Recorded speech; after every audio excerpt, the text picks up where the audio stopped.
My name is James Rowlands, and in 2015 I started the WNR podcast with my friend Dan White. And every month we bring you the latest collections, newest content, 205 Live and the crown jewel of the WNR NXT update. Also each month the latest pay-per-views, and we are live not only for the Big Four but every takeover as well. Plus, in 2019, we go back 20 years and witness the Attitude Rise and the WCW's demise. Until we've watched everything, we are with you, and we are the WNR.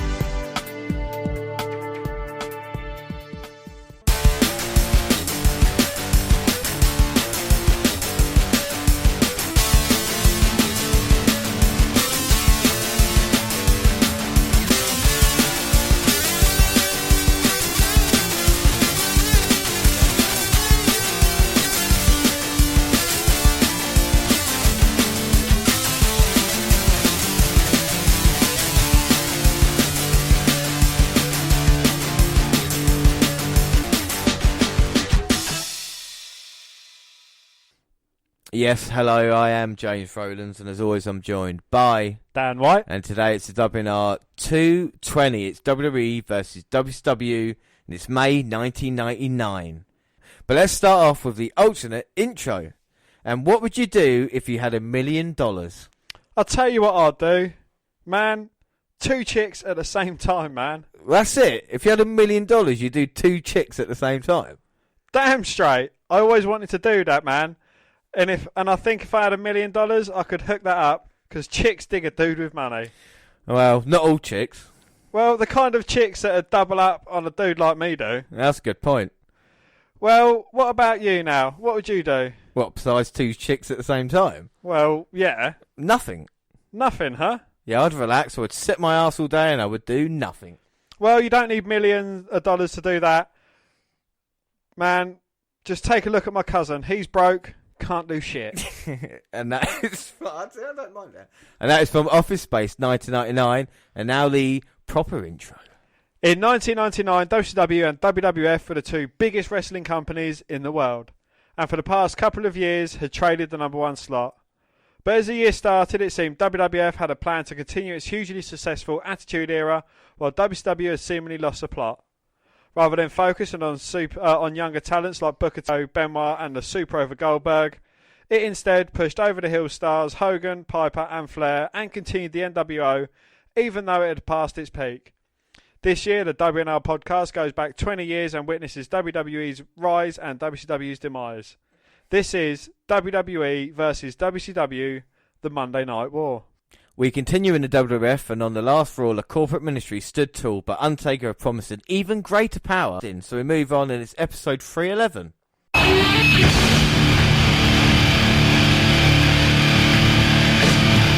my life in the box in front of me.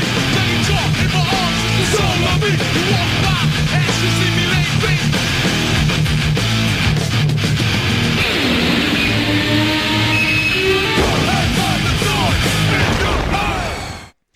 On May the 10th, 1999, WWE broadcast an episode of Raw that achieved an 8.1 rating, the show's highest ever.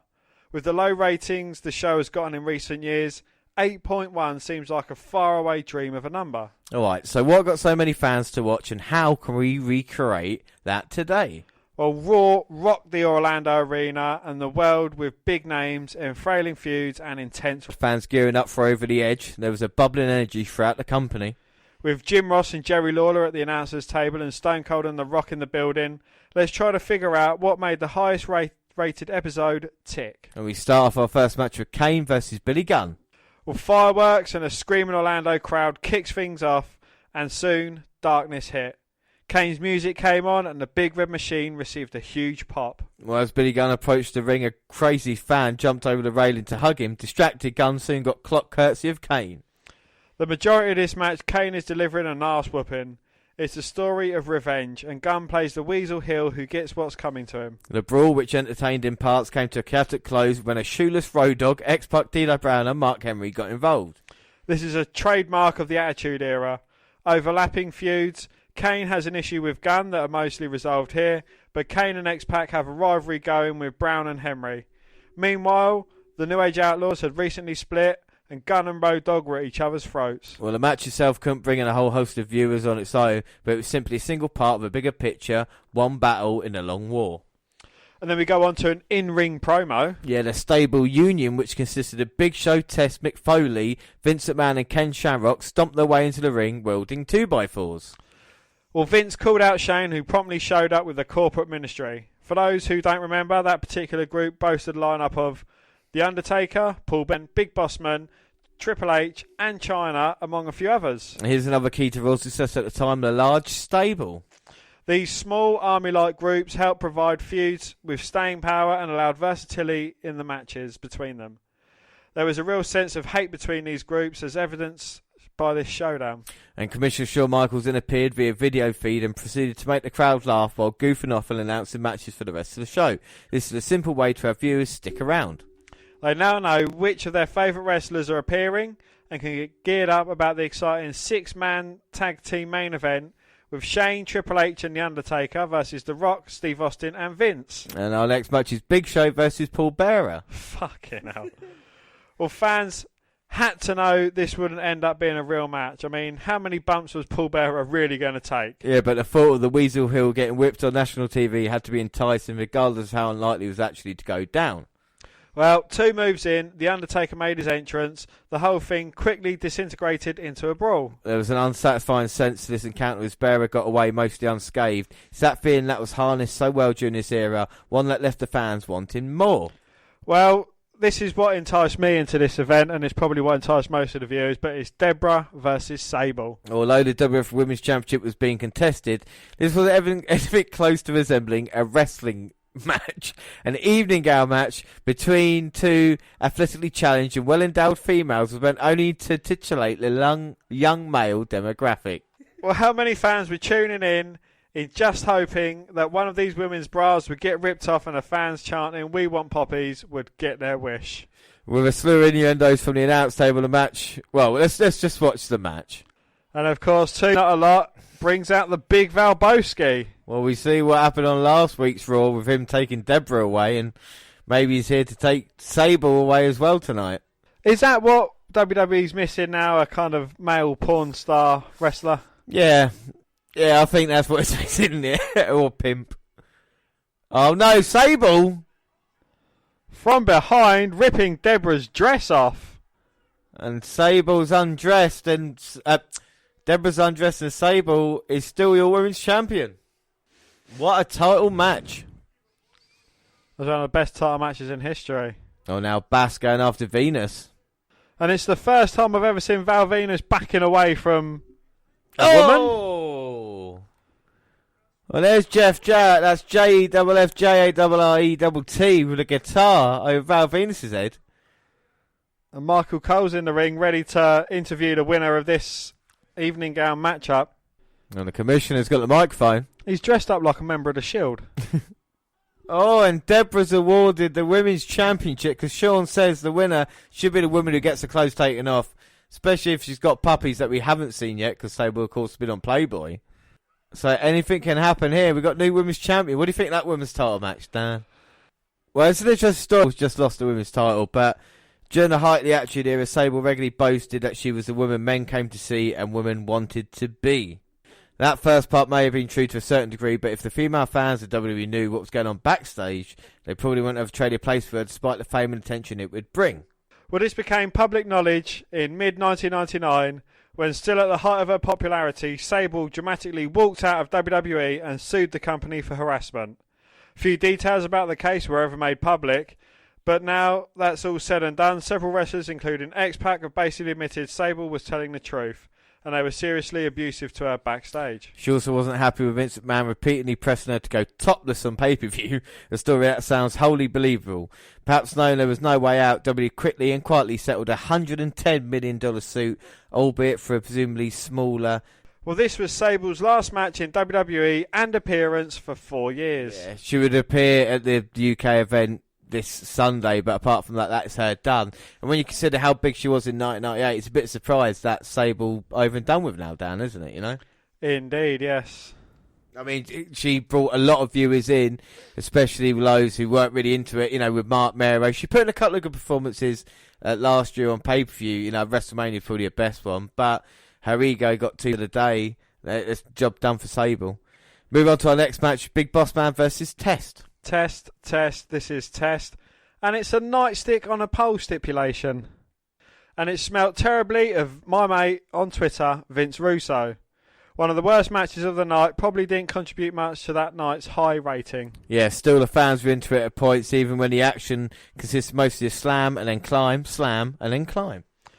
The reason that a clunky mid-card match like this could generate interest is it was part of a larger scale feud. Test and Bossman alone isn't intriguing much of anyone, but as part of the union versus the corporate ministry, it had a lot more drawing power. And our next match is Cactus Jack versus Midian and Viscera. Following a cool public service announcement about people saying that WWE isn't real and Val Venus backstage interview, the Raw audience got a treat of seeing Cactus Jack in action. At this point, Mick Foley played Mankind most of the time, and Cactus only came out for the most hardcore of situations. He took on both Midian and Viscera in an entertainingly brutal match. Viscera brought a sledgehammer to the ring. Cactus Jack brought a pair of basketballs. A slick chair shot and some trash can smashing later, Cactus picked up the win. And up next is Farouk versus Bradshaw.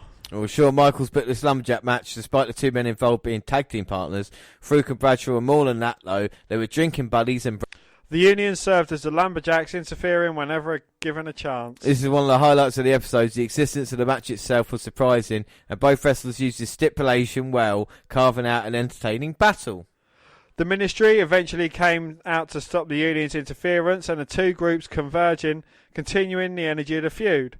Not only did the shock of a match excite fans, but WWE tied it into their bigger story. Well, our next match is Mean Street Posse versus the Stooges. Only an odd choice to be featured on the Best of Raw 15-year anniversary DVD, but fun to watch in the midst of the episode. The Mean Street Posse would lose to a pair of old-timers and have to leave the WWE forever. The crowd remained energetic regardless of how badly the wrestlers stunk up the place.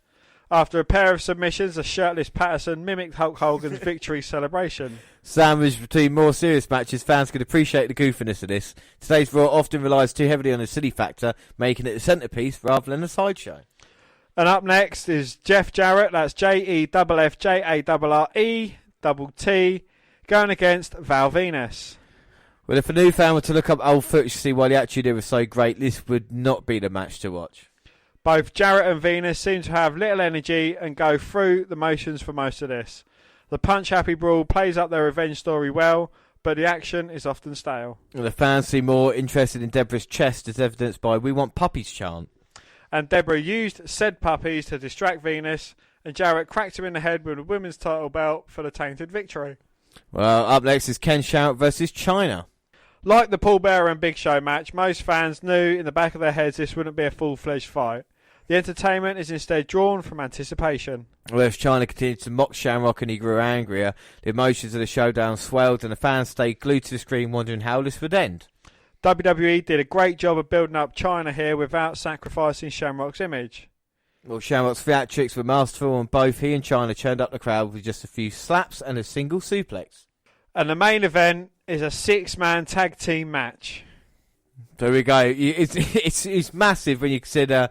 Well, The Rock broke an arm and all. He broke his arm falling off that stage last week, but Shane's attacked Vince from behind. Undertaker with a choke slam to Vince. Could have put Vince away early. Shawn Michaels, of course, referee. Undertaker go for the tombstone. And Shane now just directing traffic, got Vince on the outside. We'll still wait for Austin. And Undertaker just choking out Vince McMahon. Rock and Triple H fighting up the stage. And now Rock's back in with Shane. Oh, clocks Shane O'Mac with that cast on the arm. The glass smashes and Austin makes his way to the ring. The Taker going out on the outside. Just like last week, and Austin got sent off the stage. My only problem with Attitude Era, and I absolutely love it, but it's really, just brawling most of the time. So... It's just, the two men fighting. It's not bad to watch, but it's not really a sound, is it? Do you know what I mean? Like, no. Rock Irish rips Triple H into the stairs and it just beats him up. Undertaker and Austin beating each other up. But again, you can tell the animosity between these two teams. It's like, The Rock hates Triple H. Austin and Undertaker definitely hate each other. Vince, father and son, Vince and Shane.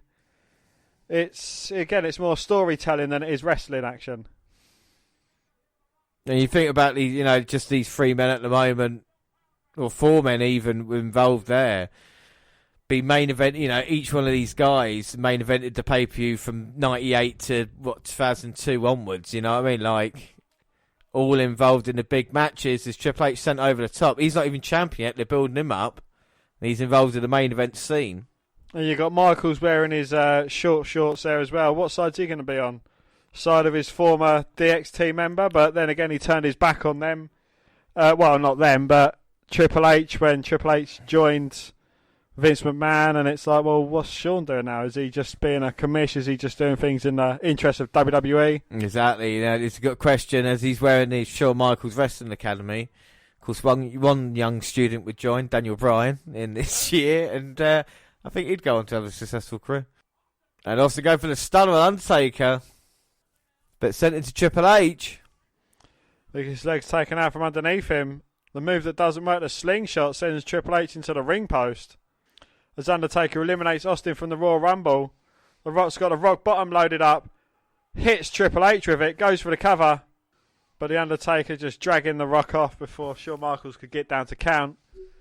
Goes Undertaker by the throat, ready to chokeslam him, but Austin out, drags him to the outside as The Rock continues putting the boots to Triple H. Oh, Shane and Vince are in this match still. We can confirm they were near the ringside area. Now they're the 2 men actually in the ring. Shane with a corporate elbow there. And Shane went for Austin. He got hit with a stunner. Vince in the cover. What's Austin doing? He's just pulled Vince McMahon off of Shane. Why did he do that for? To deliver another stunner to Shane. He wants the cover and the victory. You can still see the slight, bit of animosity between Austin and Vince as well, as he's like, nah, mate, you're not having my cover. And Austin's going to celebrate with a cold one. And yeah, the highest rated segment in Raw's history was that right there. And it gave us what we wanted, really. We wanted a couple of stunners, even if the match wasn't, the greatest in the world, was it, Exactly. Tosses a beer to the referee. I'm not sure that's a wise idea, throwing alcohol to Shawn Michaels, but anywho. Well, the greatness of this episode is not necessarily about the quality of the matches, but the energy and momentum of the stories. Every match had a purpose, and many of them fed into the bigger picture. A feud with great depth from various parts. It was a particularly hot night during a hot era. But what can we learn from the most successful ratings-grabbing Raw? Well, feuds have to be more complex than Wrestler A is angry with Wrestler B. They should overlap, be multidimensional, and involve several big names. Unpredictability can be gold. The mid-card has to be valued and given ample airtime. Announcing a long list of matches beforehand can entice fans to stick around for the whole show. But as much as W can adjust a few things to borrow from this episode of this era, you can't recreate the adoration fans have for The Rock, Undertaker, and Austin. Their music elicited explosive reactions every time. Stars of that magnitude may never come around again. So, before the next episode of Raw, WWE took a whistle stop in the UK, and it was May 16th, 1999. It was No Mercy. No Mercy! So we're in Manchester, England, and the corporate ministry came out to start, and they set the stage for tonight, and Shane McMahon saying that they had no mercy for anybody that wasn't on the corporate ministry side. Yeah, I mean, because the problem is there is nothing worthwhile from this show whatsoever. So just run through the card quickly, Dan. Well, we had Tiger Ali Singh defeating Gilbert in 1 minute 5 seconds. We had the Ministry of Darkness, Bradshaw, Farouk and Viscera. They defeated the Brood, Christian, Edge and Gangrel in a 6-man tag team match in 13 minutes and 49 seconds. Steve Blackman defeated Droz by submission at 7 minutes 43. Kane defeated Midian by disqualification at 4 minutes 34. Nicole Bass defeated Tori in 27 seconds.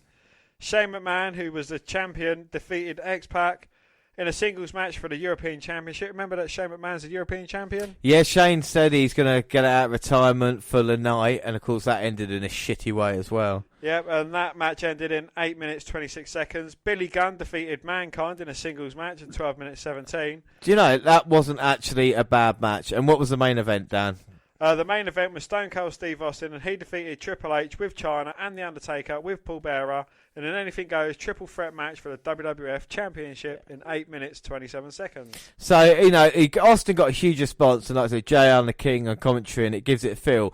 But this is a nothing pay-per-view, and you have to spend 15 quid on Sky Box Office to get this at the time. Now, my question for you is, because the main event wasn't great, just your traditional brawling.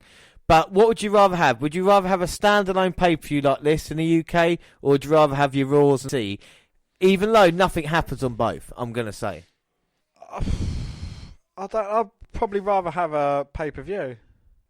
Because, you know, even though nothing happens on this particular pay-per-view, I think things can still happen on pay-per-views. There's more chance of things happening on pay-per-views than there is in a Raw or SmackDown. But I think the thing is, in America, they didn't know, they called it a UK only pay-per-view. So if it was added to like the list, I think it would be cool if we could have maybe like an Extreme Rules or a Money in the Bank. But I think WWF treat their UK fans a little bit. I mean, apart from the title change in Manchester that they've had, there's not really been much. SummerSlam 92, of course. It's not been great going these past few years, really, has it? You know, nothing has really kind of mattered in the UK. We've even seen it now. You know, it's setting up the corporate ministry here as like the kind of factor. But interesting story in the match though. We saw Triple H and Undertaker teaming up. And then they would get angry who was going to get the pinfall over Austin. And that's kind of broken out in this match right now. You see Triple H and Austin actually working together. So what would you rather have then? Would you rather have the Raw and SmackDown, or would you rather have a pay-per-view? I would include in the WWE calendar, I'd have a pay-per-view. But I don't think WWE are going to do that for us. No. And better than the alternative of a Capital Carnage or a No Mercy, or would it be an insurrection and rebellion for years to come, because nothing really happened of note on those shows, and it's a shame. I think they should be noteworthy so that it's going there and doing it. I think that's the problem with Raw and SmackDown now, is you're not going to see anything really happening until a pay-per-view anyway. I don't see a pay-per-view coming to coming to London or UK for a long time. We've got our takeovers. The next one's going to be, but you know. Do you think it's right, the treatment of us British fans now? I don't think it's right, no. And, you know, not just being biased.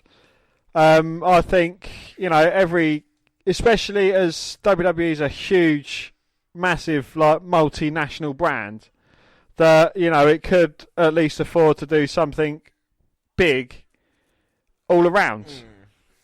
I think we're the only country that gets the kind of Raw and SmackDown there. I know Canada might as well, but I still think we need to be treated because, you know, we've stuck by them for the good and the bad, if you know what I mean. So that's the problem there. Do you think, you know, WWE are thinking, well, they've got NXT UK, yeah, you know, they'll be happy with that? I think that's the case at the moment. Wait a minute, Austin Undertaker hits a stunner on Taker, goes for the cover. No, Triple H to break it up. I mean, it's just that it is what you got, you know, be happy with it, basically, you know. But again, this kind of factors into nothing of any storyline whatsoever. Oh, Triple H missing the clothesline. He gets hit with a stunner. See, and there's a problem with Attitude Era as well, you know. I know anything goes in that, but still the kind of the amount of outside interference in the end. You can have too much of a good thing sometimes, you know. Yeah. I think this is the difference, though. We talk about run-ins and stuff. Like with WWF, the good guys actually came out and made a bit of a difference. Whereas we see with the NWO, it was just constant beatdowns, wasn't it? With no kind of comeuppance.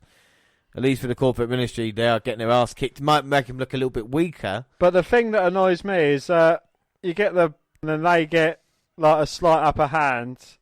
Or they get an upper hand over the good guys because there's like outnumbering them 7-1, and then when the good guys do come out to even the odds, the bad guys scarper and the good guys just stay in the ring and not chase them. But Austin and the Triple H are still in the ring, and these two guys are going at it. As the Undertaker, I take it, he's seemingly distracted on the outside now. Mankind was brawling with the entranceway. See, if Triple H was to win the title here, then this would have made this pay-per-view worthwhile.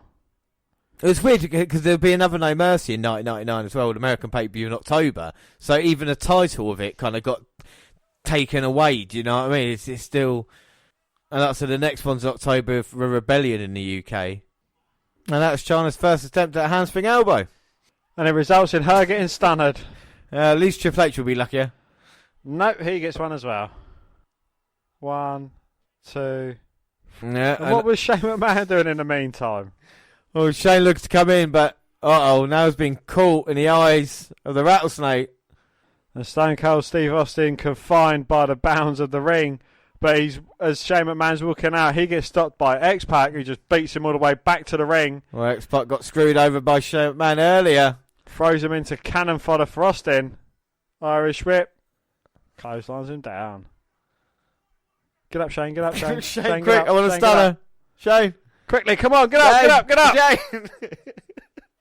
Down you go. No matter how many times I see the stunner, I still enjoy it. You know, it doesn't matter. Slash. Even if it's Mark Andrews or Kevin Owens, yeah. Now he gets set up for a Bronco Buster. A bit of retribution for X-Pac there as well. It does send the fans home happy, I assume, you know, but... One for Triple H. And they're going to get China. But this is nothing more than a glorified live show, isn't it? Without a doubt, yeah. I mean, we saw Tiger Ali sing for fuck's sake. It's only his third appearance at WWE television, you know. Going against Gilbert. Droz had a match. We're not sure he can be asked to make the flight over and he can be asked to fight. So we just have Gil Droz. I thought we had a double stunner. And now Austin sharing a beer with X-Pac and El Hebner. And Shane and Triple H slowly getting up. And Austin setting eyes. And this is the best bit of the whole show. Austin having a beer. What's their fake boobies there? Double stunner. The boobies got thrown in. You don't see many double stunners, but that worked.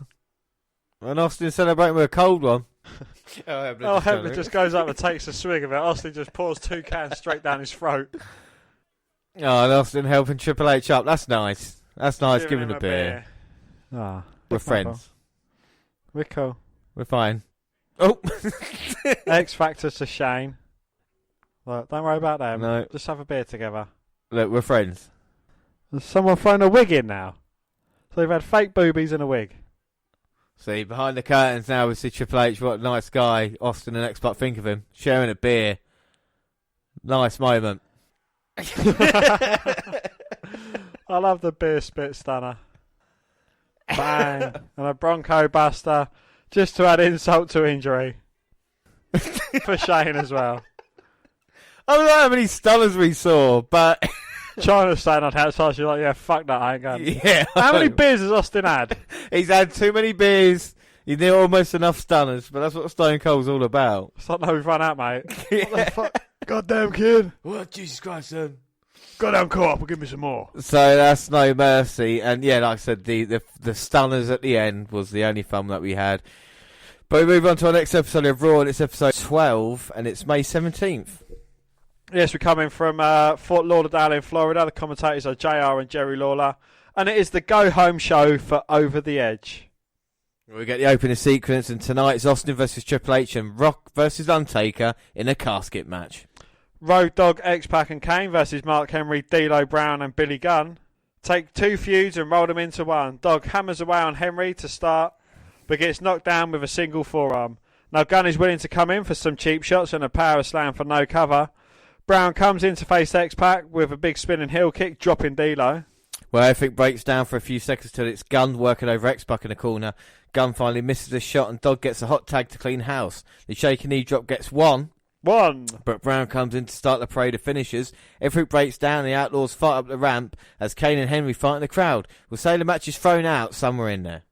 The idea here was fine, but it was a pretty dull match. Still, it was better than most of what we had to sit through last week, so at least it's an improvement. Kane versus Henry has the potential to be a decent and quick power battle, but other than that, this didn't really do too much. Well, here Shane and the corporate ministry say that they're going to annihilate everyone in their path tonight. The union's car has been delayed, so tonight the corporate ministry has a 3-man hit list. First up is Vince McMahon, who should lock his door. Well, Vince and the Stooges are in the back and locking themselves in the dressing room because the Union isn't here. The Crawfords and company, but Vince tells his guys to do the best they can. He backs away and Triple H, Chyna and the Undertaker pop out of a closet as the lights go off. Well, we come back to see Vince McMahon being taken away on a stretcher. Up next is Godfather and Val Venus versus Owen Hart. And the Blue Blazer. And the Blue Blazer. Well, before the match, Val compares himself to the Hurricane in his usual style. Well, the Death Valley driver is broken up by a chop block as Nicole Bass comes out to yell at Deborah. Blazer gets caught in the Death Valley driver for the pin in the confusion. There's another double match here, but it builds up to a pair of matches on Sunday. This is another case where you could have a good match if you just let the guys wrestle, but instead have to be about the girls in insanity, which is a hallmark of the Attitude Era. Just calm down already. And we see Austin arriving. And up next it's Meat versus Test. Test. This is Test. Meat? Meat is known as Sean Stasiak. Kind of gimmick given in WWF and kind of, you had your porn stars, you had your pimps. Why don't you just have a guy called Meat? Well, Meat has the new Pretty Mean Sisters with him, meaning Ryan Shamrock has joined them. Yeah, this one doesn't last long as Test comes back with a gut wrench powerbomb and clothesline, but Jackie comes in with drop kick to Test for the DQ. Anyway, this was a long and dull match with almost nothing going on for the most part. Meat was a very low-level story, and Test was nowhere near ready to carry a match like this. Test would get better with experience, but he needed better than this. PMS beats on Test until Tori comes out for the save. Here's Austin for a chat. He brings up Shane's vision for this Sunday. Austin sees Triple H coming down here and taking a beating tonight. As a bonus, Chyna can have a boot of her own if she wants to get involved. He says he's ready for the Undertaker on Sunday, but here's the corporate ministry to interrupt. Shane threatens to award Undertaker the WF title if Austin puts his hands on him Sunday. If Austin is looking for Vince, though, he can join him in the hospital tonight. The ministry comes after Austin, but Ken Shamrock sneaks up on Shane. The Union comes out for the brawl. Austin stuns Paul Bearer. Undertaker doesn't move. And it is The Undertaker versus The Rock. And it's a casket match. So The Rock walking in to the Lions Den, so to speak. The Undertaker knows what the casket match is all about. And The Rock's got a broken arm and all, thanks to Triple H throwing him off stage a couple of weeks ago. But again, a big matchup. The Undertaker and Rock's not really had that many one-on-one matches. You consider we're getting it on Raw as well. It definitely keeps people entertained. Oh, most definitely, yeah. It's gimmick matches, and they're always good on Raw. It kind of brings an element of difference to it as opposed to just having standard matches, really. And here we go, The Rock getting in and going right after The Undertaker. And a huge right hands now. Irish whip to the corner, but Undertaker gets a boot up. But The Rock coming straight back and clotheslining Undertaker down, who sits up. Well, The Undertaker took out Big Show a couple of weeks ago. Now he's going after the Great One. On his challenge, he said he's going to beat Austin at the pay-per-view this Sunday. Undertaker ducking a clothesline, hitting The Rock with a lovely DDT. It's weird that JR says that The Rock could be the future WF, and in actual fact, probably Undertaker. Yeah. The Undertaker had more matches and did more after this than The Rock has. That's true. And now The Undertaker's taking control in the corner, just slowing this one down. Oh, and backstage, though, Ministry and Union looks like it's going down. So the Union has arrived. Yes, and they're having a massive brawl back there. And now The Rock fighting back out the corner. But the Undertaker with a quick uppercut gets things back in his court. But The Rock with a swinging net breaker. Again, the Undertaker just sitting straight up. Scoop slam for The Rock. Is he looking for the people's elbow? Well, Undertaker's in. Undertaker sits up. But The Rock kicks him back down and drops that elbow anyway. Tells the referees to get the casket lid open. Oh, and it's Triple H out here. The Rock's opponent on Sunday. And now Triple H distracting The Rock. Oh, now Shane O'Mac and Chyna's coming down as well. As Undertaker grabs The Rock by the throat. But then The Rock hits him over the head with a cast. Well, The Rock won't back down for the numbers game. He looks to put The Undertaker out. Eliminates him from the Royal Rumble, but The Undertaker lands on his feet, grabs the legs of The Rock. And the cast helping him, but Triple H again from behind trying to stop him. But The Rock doing all he can to fight out. The Undertaker drops to his knees and delivers a low blow to The Rock. Oh my God, right in the Brahma balls. And now Triple H got sledgehammer. Oh, straight on the cast. Oh my God, and he already broke an arm. And the Undertaker taking that damaged arm and bouncing it off the casket. Well, I know it's anything goes, but this is crazy. And now Hebner, the Undertaker, rising that casket lid, shutting it down. Giving the Undertaker the victory, but I don't think they're done just yet. And now they're locking the casket. Why would you put locks on a casket anyway? What dead people are going to come out of that? Oh, well. Well, zombies, you never know. Zombie threat. Maybe they custom made it because they wanted to set the Rock up. Have you got out of there yet, Rock? Are you underneath the ring yet? And Shane talking trash and Triple H standing on top of that casket. And oh my God, the Rock inside that casket. And he just got slammed to the floor. And Triple H now with that sledgehammer. And the Rock's in there and he's getting hit. And Triple H is trying to kill the Rock right now. He's going crazy on that casket. And it is Triple H's first interaction with a sledgehammer, which go on to become, well, kind of synonymous with him. And we're back from the break, and, well, that wasn't good. And the Rock's state is not great. After having his arm completely battered, he gets locked into a casket, and the casket gets beaten with a sledgehammer. That was sadistic Triple H there. And then here we go, going to open up the casket with a Rock inside. Oh my God, call an ambulance. The Rock's not great. Hopefully we get an update on that. But up next, it's a very interesting matchup because we're going to get the Hardy Boys. Let's see how this happened last night in Heat. Michael Hayes come out to confront the Brood. And them delivering the bloodbath thanks to the Hardys. The Brood got one themselves. And we've seen Triple H with the sledgehammer using that kind of first time, getting the trunks, which I didn't mention, because you know you always have a go at me about pants into trousers, but getting that. And now it's the first meeting on Raw between the Hardys and Edge and Christian. Yes, and that's, you know, it is again quite a moment in history. When you think about how successful these guys would become, and even the Hardys recently, you know, tag team champions, apart from really Gangrel, fuck Gangrel.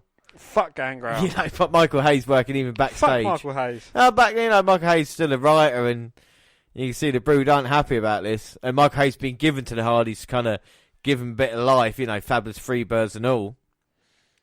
And this is broken down, 6-man tag team match. It's broken down in the right way as well. Matt and Jeff on Edge and Christian and Hardy and Michael Hayes and Gangrel.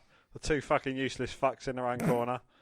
Who would have thought these 4 young guys would be the future of the tag team division at the moment. But they're given a chance on Raw as well after all the madness that we've seen.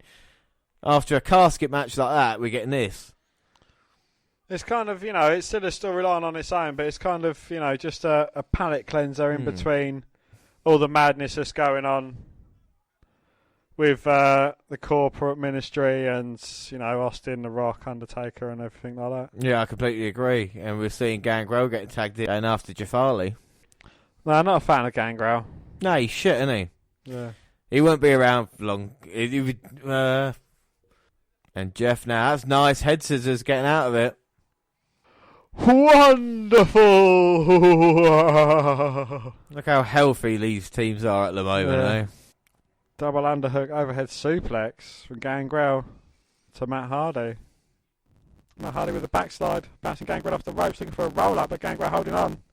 The old switcheroo with Christian. Referee doesn't realise they've changed. Yes, because Gangrel and Christian do look very similar, don't they? They're both wearing white shirts and blonde hair. And now Christian gets his reverse Irish whip by Matt. Matt throws him from corner to corner, but Christian... Oh, gut buster there by Christian. That was nice. Going for the cover, but Matt up at 2. We're actually seeing a bit of wrestling on Raw. It's good, isn't it? It is. Christian tying Matt Hardy up in the ropes, giving him a chop to the chest. Irish whip reversed by Matt, though. As Michael Hayes grabs hold of the hair and drags him to the mat, he gets punched in the head from Christian for his troubles.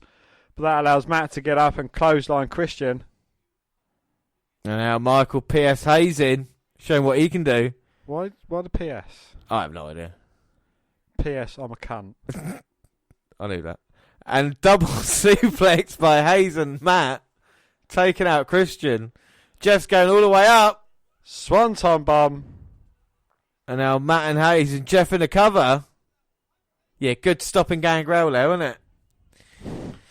Maybe need to work on that a little bit, but Hayes is in. I mean, Hayes looks the same age as the Hardys in this one. I can hardly tell them apart if they weren't Can hardly switched. tell them apart. Yes, and Gangrel looks like he's on the same talent level as Christian and Edge in this match. Well, that was nice by Jeff, though. And he's going to go up. Oh, lovely. Jumps over the top rope, springboards off it, and then lovely moonsault there. Matt Hardy's back in, choking Christian out on the middle rope. Got Matt nearly hurt himself there trying to take out Christian. Oh, and a spine buster from Hayes. double A type spine buster. Eggman this Sunday in the Eight- pay-per-view extravaganza. 8 big man. Hey, big man. Christian trying to get out of harm's way from Matt. He's been worked on the past couple of minutes. But 8 big men sounds like your typical Sunday night, James. And the Northern Light suplex. Christian all sorts of trouble. But this is a good wrestling, like, you know, it is. Like I said, think a lot of this is people, great, yeah. a lot of people are going to take drinks. You know, might get something to eat at this point, but it's probably the purest wrestling that we've seen. As Jeff gets a tag in and Edge gets a tag in. Edge hits Jeff with a huge spear. Well, that's not going to be the worst one Jeff receives off of Edge. That's fair to say. First of many. Electric chair drop on Matt and Michael Hayes. Comes in, cleans house. But Edge up.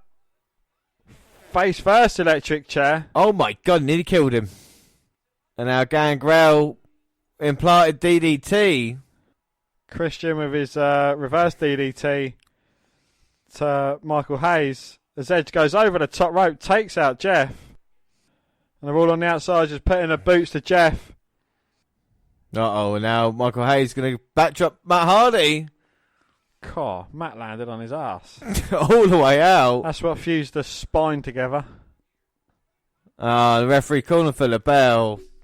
But it does leave both teams with a bit of dignity in this match, doesn't it? Yeah. You know, it's Yeah. good. Oh my God, though. We've seen The Rock. And he is covered in blood coming out of that casket. That is not good. Yeah, it's where we saw the Brood taking a bloodbath, but this is the Rock's bloodbath here. Oh my God, and The Rock, I might not be in condition. He's got to fight over the edge in 6 days' time. He's obviously got a broken arm. And he's refusing to go to the hospital. My God.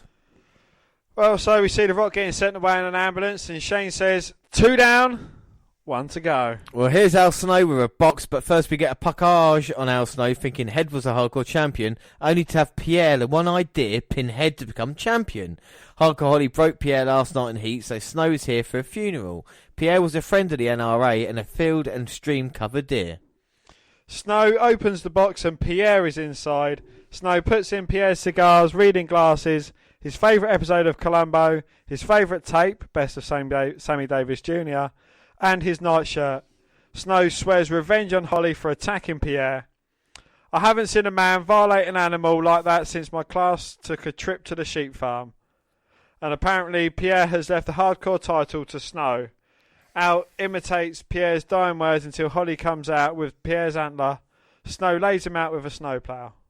Well, JR hypes up Raw's 8.1 rating last week. That's the highest rating the show has ever received, like we said. And Austin gets jumped by the corporate ministry. And then the next match is Big Show versus Big Bossman. Both guys have backup. Bossman nails Big Show wearing jean shorts instead of tights with the nightstick before the bell, and the Giant is in trouble. Big Show comes back with a right hand, complete with a sick thud to take over. The second brawl, they brawl to the back as Big Boss Man kicks him low. Not that it matters, as a big boot and a chokestand get the pin for the Big Show. And Beaver Cleavage talks about his mum's flapjacks. Beaver Cleavage has got to be one of the worst characters. Not even ridiculous, just awful cats that we've seen, based on like the 50s sitcom. Mosh from the Headbangers repackaged his 1950 thing. And his mum, you know, one of the adverts is him with no cereal. Or cereal going, Mum, I want milk. And obviously she's got big puppies and she's going to give him the milk. That's the story. It's as bad as Meat. It is. Well, backstage, the corporate ministry left during a break with the Union in hot pursuit. And it's Triple H versus Steve Austin. It's a non-title when Triple H has Shane and Chyna with him. They brawl, starts in the aisle with Austin getting the better of it. A clothesline puts Triple H in the crowd, and now we get the bell. They head inside, and Triple H has to bail to the floor to avoid a stunner. They brawl about a bit more, and Triple H gets inside. Gets inside. Yeah. Chyna. And now Triple H back in the ring with Austin, just choking him out in that bottom rope. And it's just been a brawl all around ringside, and Triple H finally got it in. And he's got the side headlock on, and Austin thanks in part to Shane and Chyna watching on as well. And the hand's going twice, will it go for a third time? No, Austin ran with his middle finger, fighting off of Triple H. Huge right hands, ducks a clothesline attempt from Triple H, but both men hit a double clothesline. James, that's a move that makes the front of your underpants tight. Yeah, no, that's a great move there. Both men down at the moment. Both men absolutely spent. Both men managing to get their way up to their feet. Austin with a couple of kicks to the midsection. Throws Triple H in a corner. And loads with some massive right hands. Irish whip reversed by the game. But Austin comes out with a clothesline. Triple H straight back up to his feet, but goes down just as quick. Austin eliminates the game from the Royal Rumble. And they're outside again, and Austin throws Triple H along the announce table. Sending JR and the King Scarpa in. Austin back in the ring, and Triple H struggling to get to his feet. Austin bringing the game into the ring the hard way, suplexing him over the top rope. Goes for a cover. 2. No, Triple H managing to kick out. Oh. And JR saying, well, even over here, we're not even Spanish. And Austin looking up, and the Undertaker symbol coming down. What does that mean? Well, Austin got distracted by it, and a big knee by Triple H. Is it a sign? Is it symbolic? Is it abolic? Well, it's coming down here, wherever it is. And Triple H distracted by it and got hit with a big clothesline. What does it mean? Well, is this the work of a greater power? Sending a message, but here comes the Undertaker. And the Undertaker coming out here. And he's coming up, and Austin fighting him off. And now the Undertaker just fighting him away. Putting the boots to Austin as Shane and Triple H are ushering the Undertaker's symbol down to the ring. Laying it out in a ceremonial fashion. And the Undertaker just working on Stone Cold on the outside as they lower the symbol. I mean, the match itself, these two are always good for a watch, and they got the time to have a long brawl here. Triple H was nowhere near ready for this level yet, and he didn't do badly at all. The Undertaker interference was obvious, but you don't want Triple H to lose, and of course he couldn't beat Austin just yet. Yeah, but Triple H not doing too bad as he works up the main event, but at the moment they've got Austin, and they're looking to crucify him. I mean, this should be the most memorable part of Over the Edge. Oh my God, now the rest of the ministry are coming out here. Wait a minute, the Union's out here fighting the numbers.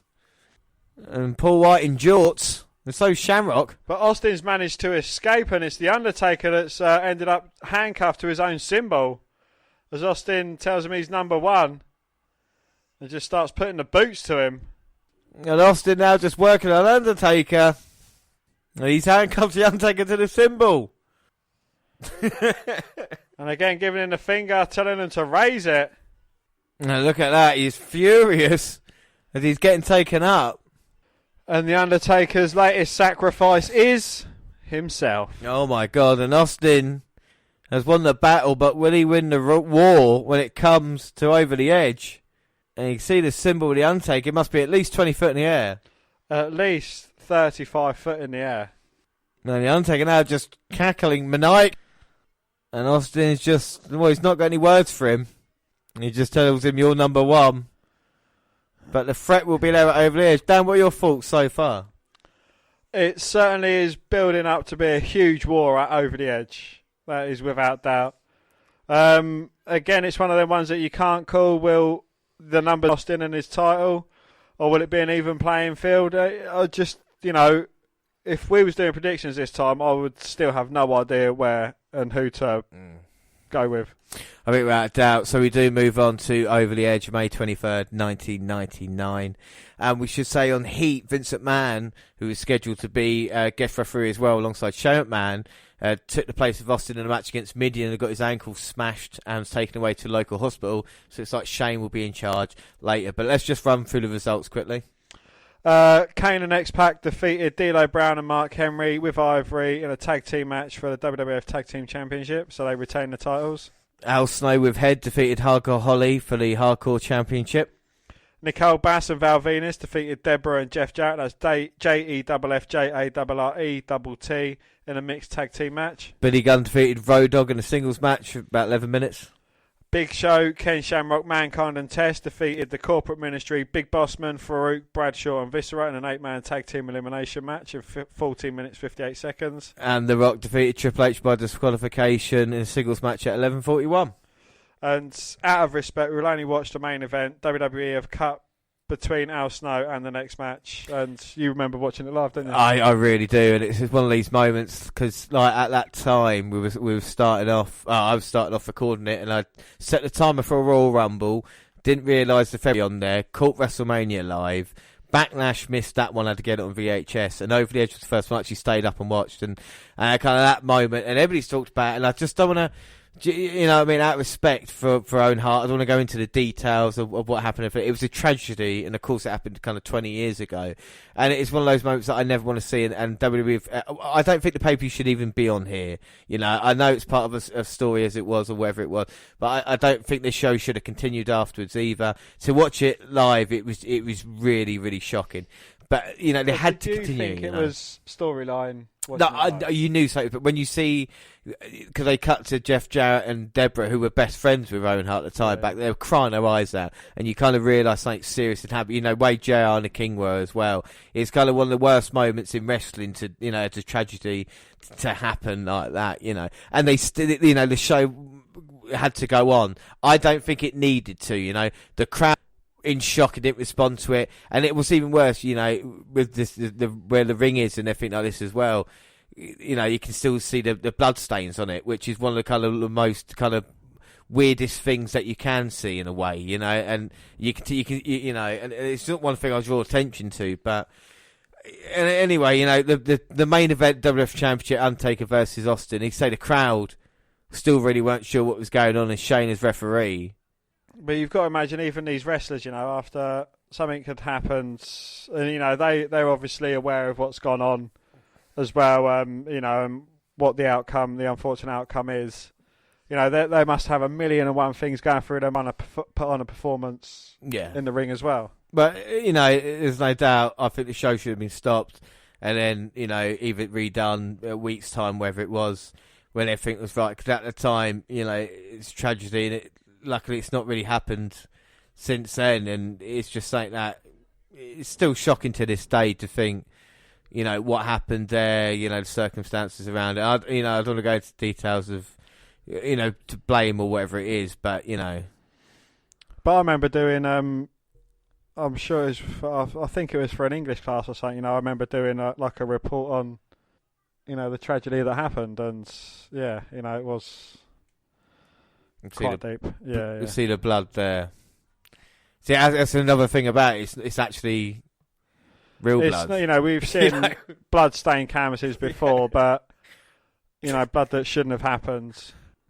It's pretty fucking fucked up, especially, you know, when you consider, like, just everything that went on. It's like, you know, we laugh and joke about many things, you know, like the Chris Benoit thing and, you know, all the other stuff that goes on. But, you know, something to happen like this, such a talented wrestler in an unfortunate tragedy, it's, you know, it's something that you wouldn't want to happen to anyone apart from Mojo Rawley. Yeah, without a doubt, you know, and I think the thing with Owen that we've seen these past couple of years was just he didn't really get a chance.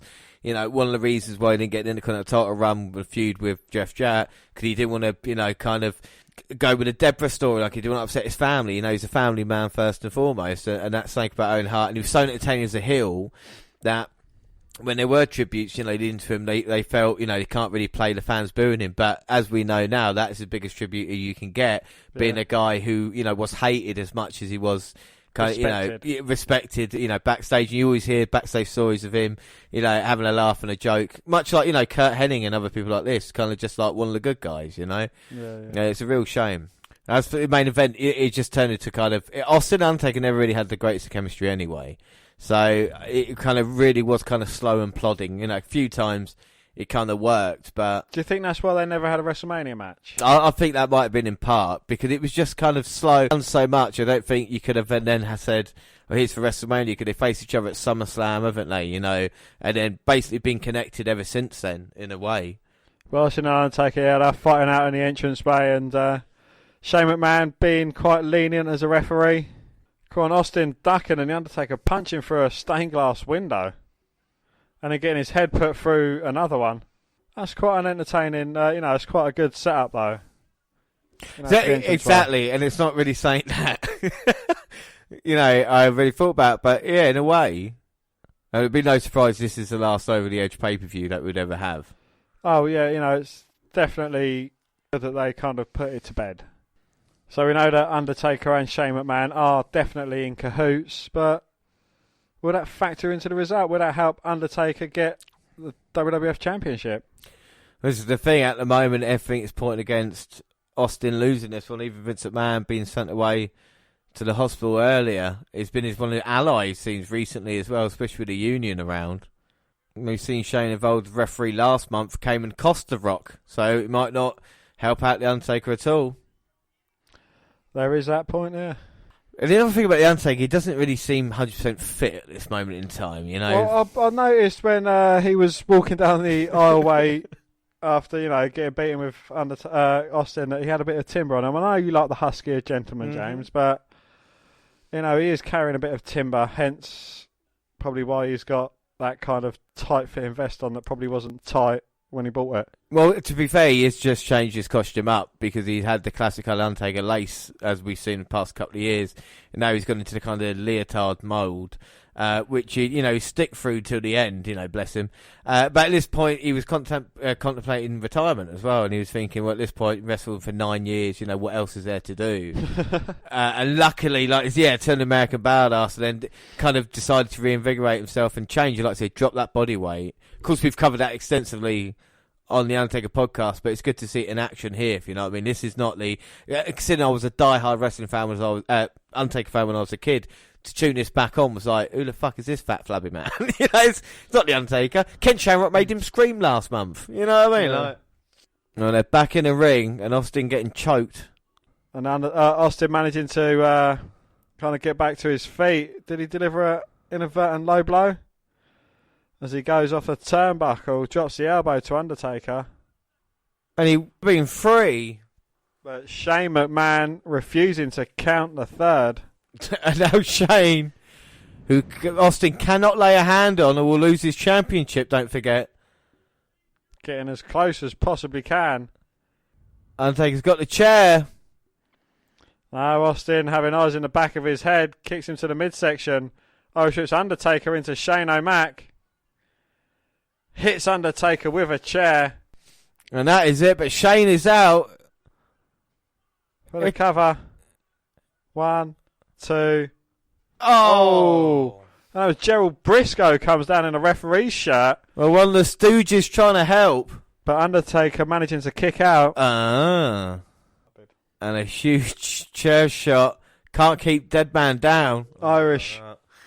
And Irish big boot. And then Undertaker drops. Well, he's not going to let Gerald Briscoe do any more. Undertaker, Irish whip reversed by Austin. Undertaker ducks a clothesline attempt. Hits a flying clothesline of his own. I miss when the Undertaker was that agile. Even though we've had a go at him, he can still do that. And then wait a minute. Vince McMahon is limping his way down to the ring. Well, he's got a broken ankle, surely. Don't call me Shirley, but he certainly isn't moving as well on it. And Vince McMahon, what a man, coming out here, trying to help. Shane is still in trouble. Vince in, Undertaker with clothesline, missed. Looking for the stunner, Undertaker pushing it off. Double clothesline to each man, and both men are down. And both McMahon's in. And both men sitting up at the same time. Austin's sitting up like the Undertaker. And both just going wailing away at each other. And now Undertaker, Irish whip to Austin. We put away a clothesline. Hits a stunner. Can Austin go for it? Vincent to the cover. 1, 2. No, Shane pulling his dad off. Well, stopping the count there. And Vince is not happy about Shane, and he can put his hands on him. And Austin saying to Vince, get in there, but Shane pushing Austin down. Undertaker rolling up Austin and getting a quick 3 count from Shane O'Mac. Austin is left there flabbergasted, but new WWE champion, Undertaker. Shane McMahon has just screwed over Stone Cold. Like I said, Undertaker's a new WF champion. He's getting stomped on now, though, by Austin. And Shane calling the rest of the corporate ministry down. Bossman in, stunned. Midian in, stunned. Austin may be former champion, but he's got to fight now. Here come the acolytes, but Austin's wielding a chair now. Well, Vince can't believe it. Neither can Austin. But Undertaker leaves the champion thanks to Shane McMahon. And a shocking conclusion to Over the Edge. My God, well, the following Raw was the Owen Hart tribute show. So we move on to the May 31st, next time WWE carried on with their story. It's episode 314. Well, the WWF do get back to their storylines tonight. The Owen show was a touching and even fitting tribute. I still struggle to take Vince McMahon as a person who shows much empathy. Obviously, he has a company to run and needs to get back to work. But wrestlers are not stuntmen. Hollywood uses stunt doubles, and wrestlers already go above and beyond the call of duty. They work long hours, have no health care, and their bodies deteriorate on a weekly basis. Of course, they choose their profession, but that does not mean it cannot be handled in a safer and more intelligent manner. And it certainly is a lot safer and more intelligent manner nowadays. Yeah, without a doubt, especially with Daniel Bryan with the injuries that he sustained, trying to make sure he was safe to come back. The death of Owen should have been a wake-up call then. It may have not been, but we've seen it since then. It is getting to a better place. Raw won 6.3 to 3.3 in this show. They show portions of Owen's funeral, and if I remember right, Martha did not want it filmed. And I believe that the wrestlers came in a bus labelled WWF, and this upset her because she felt they were advertising the funeral and did it for publicity. Well, here comes Shane leading to this corporate ministry. Shane brags back counting to 1, 2, 3, and the Undertaker agrees with him, and there's nothing Austin can do about it. That was only phase 1, and phase 2 now begins. He told Austin that he would own his mind, body and soul. He's rambling about nonsense. The fans chant for Austin, but here comes Vince instead. He informs the Undertaker that he did not win the title, but in fact screwed Austin. Therefore tonight he's going to screw him. Well, he would defend it against Austin. Shane reminds him that he owns part of the company. He will face Austin, but not for the title. Vince does not care, but Austin will wipe his carcass around the ring. He demands the Undertaker look at him. Before Austin kicks his ass, he's going to give the Undertaker a privilege into kicking his. He goes on about getting revenge for what happened to Steph and his family. Not get much, but he will at least get a piece. Well, Shane is happy that his dad found his grapefruits, and if Vince beats him, then Undertaker will put the title on the line. But if anyone interferes, Austin or the Union, then Austin loses the title shot. Well, Vince agrees as he has nothing to lose, and Shane retorts that he has a few teeth to lose. The fans chant that he is an arsehole, and Austin has to win or he'll never get a title shot. Jesus, they always have that stipulation. You see the corporate minister leaving with the Undertaker, of course, the new champion now. And after 13 minutes, we actually get into match 1. Hang on a minute. Not finished here yet. And the Undertaker walking away with the Druids. But one of the Druids pulls off his hood and reveals that it is, in fact, Austin. And the corporate ministry, after a little while, finally noticed that, but Austin's into punching mode now and not taking any notice and just can't be touched. Austin and the corporate ministry realise. And Austin got one over on the corporate ministry just for a second, but it's a numbers game again. But here comes the Union. The Union is here to save the day. And Shamrock, Big Show, Mankind and Test. Yeah, that is Test. And they're all going at it, and Austin fighting away as well. Well, Stone Cold Druid there. And Austin is not even finished with the corporate ministry. I think it's just getting started. Well, match 1 is Billy Gunn versus The Big Show. Well, Show hucks him into the corner like a ragdoll, and Gunn fires back with some blows and finally drops him with a running drop kick to the knees. Gunn stomps his knees over and over, and is relentless as he stomps away. Show pushes him off, but Gunn keeps coming back and rakes the eyes. Show gets to his feet and unleashes a couple of clotheslines, and Gunn wisely retreats to the floor. The ref starts to count, and Road Dogg comes down and dances right behind him. And Gunn finally turns and is punched towards the ring. The count out has already happened, but he is still chokeslammed. Well, not much point to this. Show did not look that strong. Well, they show a boy acting scared, a man. His mum is there and she will stay with him, and she holds his head to his cleavage. Sweet Jesus. Well, Vince is ready himself for his match. Briscoe and Patterson tried to talk him out of it. And it is match 2, Christian versus Beaver. When he comes down to Leave It to Beaver type music, he is wearing a spinner hat and it is in black and white. Beaver runs him into the ropes and gets two after a power slam. Then Beaver sends him into the apron, but Christian heads up top only to be crushed. Beaver goes up after him but is knocked off. Christian hits the big elbow, but the Hardys run down and wallop Christian, and he turns into a reverse suplex, and Beaver wins. Well, Christian leaps on top of them, but he gets stomped by Hayes and the Hardys. Grand Girl and Edge run down, and the fight is on. The Hardys are backdropped to the floor, and Hayes gets pasted. And no one will stop The Undertaker. He is telling Shane that. Well, match 3 is Jeff Jarrett, that's JEFFJARRETT, versus the Godfather for the Intercontinental title. We are 4 minutes in, and Godfather still doing his thing, talking about Deborah and the Hoe Train, as well as puppies. Right around the 5-minute mark, they lock up and Godfather knocks him down, but he runs into him. So here we go, Intercontinental title on the line. Of course, Godfather was meant to challenge Blue Blazer a couple of weeks ago. And now Jeff Jarrett finds himself in a position, but Hoe Train maybe. No, Jarrett gets the feet up. Huge clothesline off the second rope from Jarrett. And Jarrett looking to take advantage of this and Godfather in the corner. Of course, Godfather beat Goldust last month for the Intercontinental title. And the Godfather hits Snake Eyes.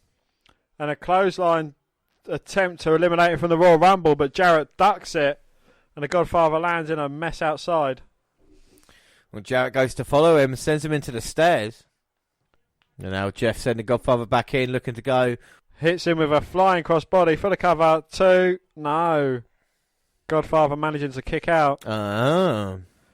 And talking of things nearly out, Deborah's puppies. Well, the women's champion is at ringside cheering Jeff Jarrett on.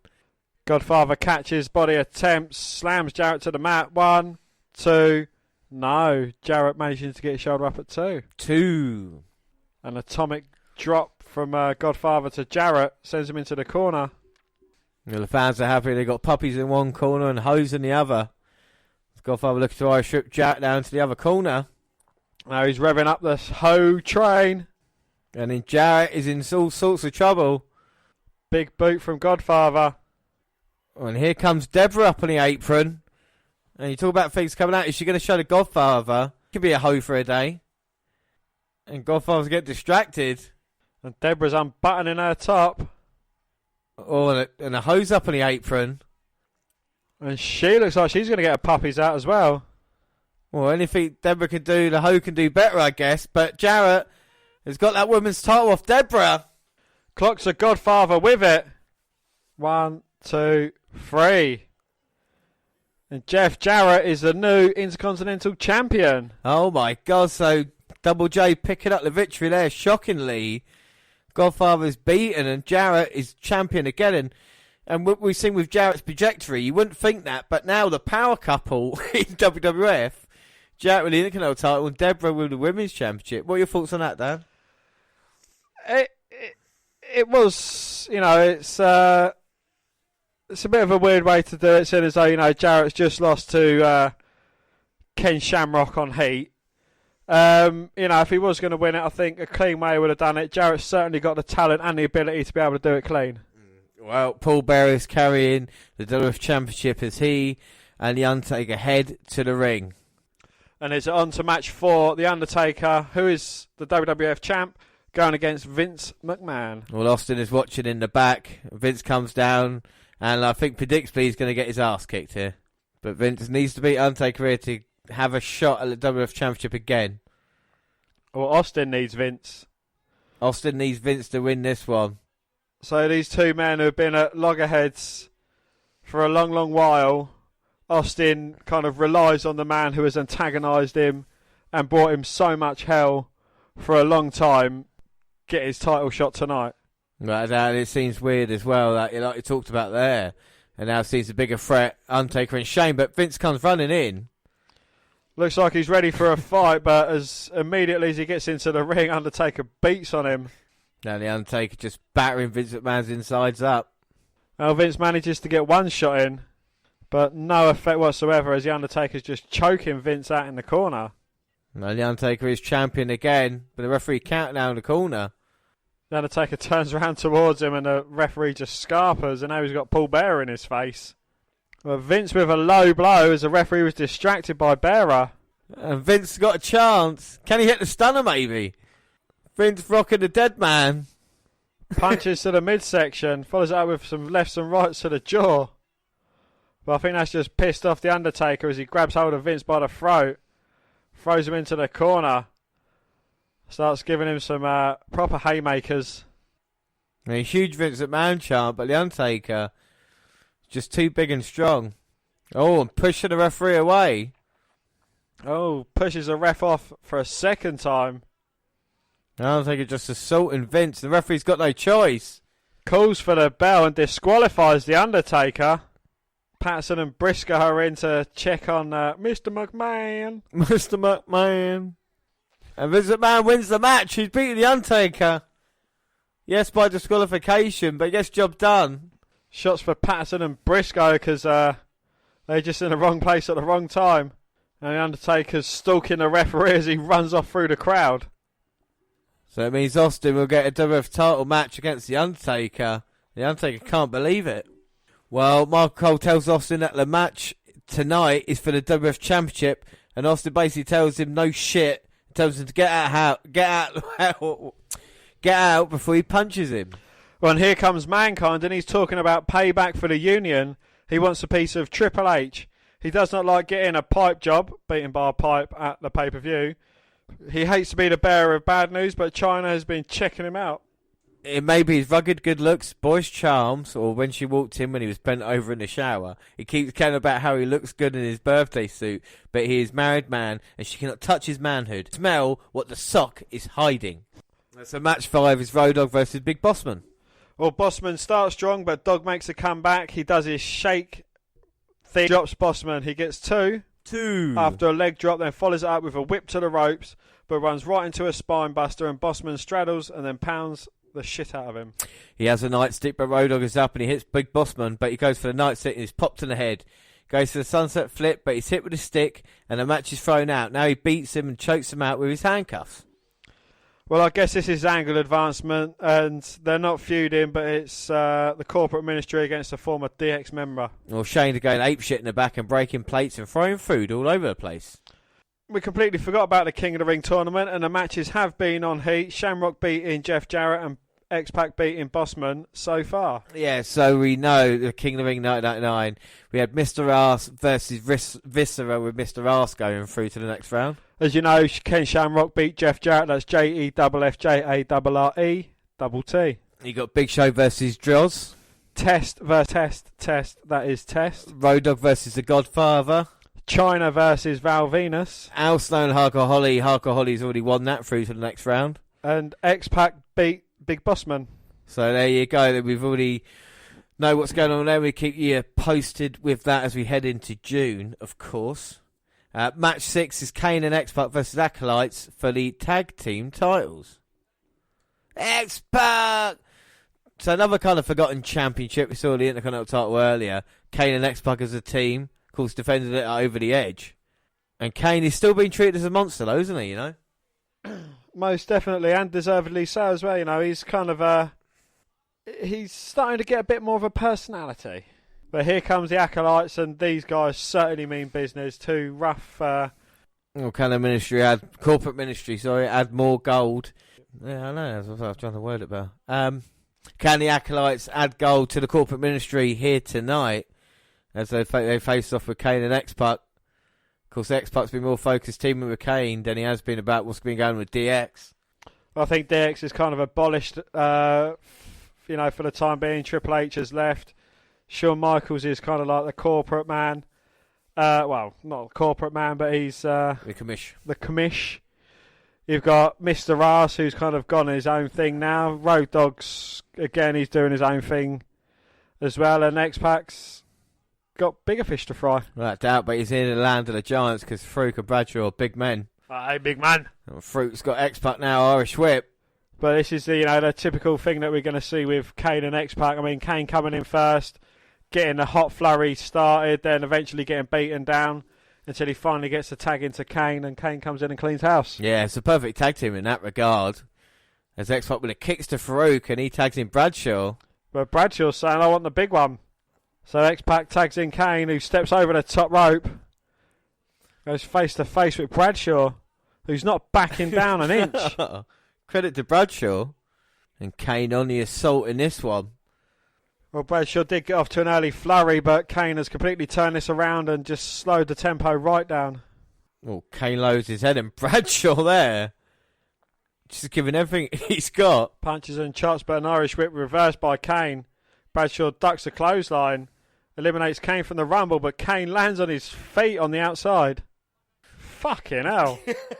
Kane with a standing vertical leap onto the edge of the ring apron, hangs up Bradshaw. Now looking to go up top. Takes down Bradshaw. Now Kane's sending him into the corner and X-Pac. Kane's actually offering a hand to X-Pac. I mean, we are starting to see a more and more humanised Kane as he's kind of teaming with X-Pac, who's a bit outspoken himself, so that's kind of bringing some life into Kane, I suppose. Well, the thing is, as well, is Kane's always been told what to do, whether it be Paul Bearer or anybody else who's tried to control him, like Vince McMahon. And now finally he's involved in a tag team thing along with X-Pac, you can see that. As you're talking, sorry to interrupt, but Shane's making his way to ringside. Obviously, two members of his corporate ministry are in action. And he's got business with X-Pac, of course, beating him for the European title. That title was basically retired, or when Shane decides to defend it. Of course, defended it at No Mercy, but we've seen no sign of it since. X-Pac looking for a spinning heel kick, gets caught by Bradshaw. Into a cover, two, no. X-Pac managing to kick out. One thing we know about X-Pac is the heart and the determination that he's got. But he could be in trouble now with clothesline. Looking for the clothesline from hell, but X-Pac ducks it, hits a spinning heel kick. Can he get across to the big red machine in his corner? Kane extending his arm. And Kane is in. Kane is an awesome tag team partner. Do you know? I would love to team up with Kane at this point. Yeah. It'd be awesome. Big boot from Kane and just stomps on the back of Bradshaw's head. Irish whip to Farouk, who reverses it. Catches Kane in a body slam. But he's straight on the throat of Farouk. Bradshaw from behind with a clubbing blow to the back of the head. Both men Irish whip Kane, who just runs through the pair of them. Oh, and Shane there with a chair looking on. As Kane tagging an X-Pac now, puts in position for the Bronco Buster. And Farouk's loaded up for a choke slam. Oh, but Shane putting a chair in front of X-Pac's face. Knocking him clean out as Kane goes after Shane. Well, Kane thought about fighting, but then took flight. Oh! Clothesline from hell from Bradshaw. 2, 3. Oh, my God. And the APA are tag team champions. Well, for the second time tonight, the Acolytes... For the second time tonight, Championship Gold changes hands. And for the first time ever, Farouk and Bradshaw become tag team champions. What are you thinking of that, Dan? Well, it's the second title that's changed hands under shady circumstances. Will lightning strike thrice tonight in the main event? Well, that is the question. We look at Austin and the Undertaker, the Corporate Ministry just added gold, but could be taken away.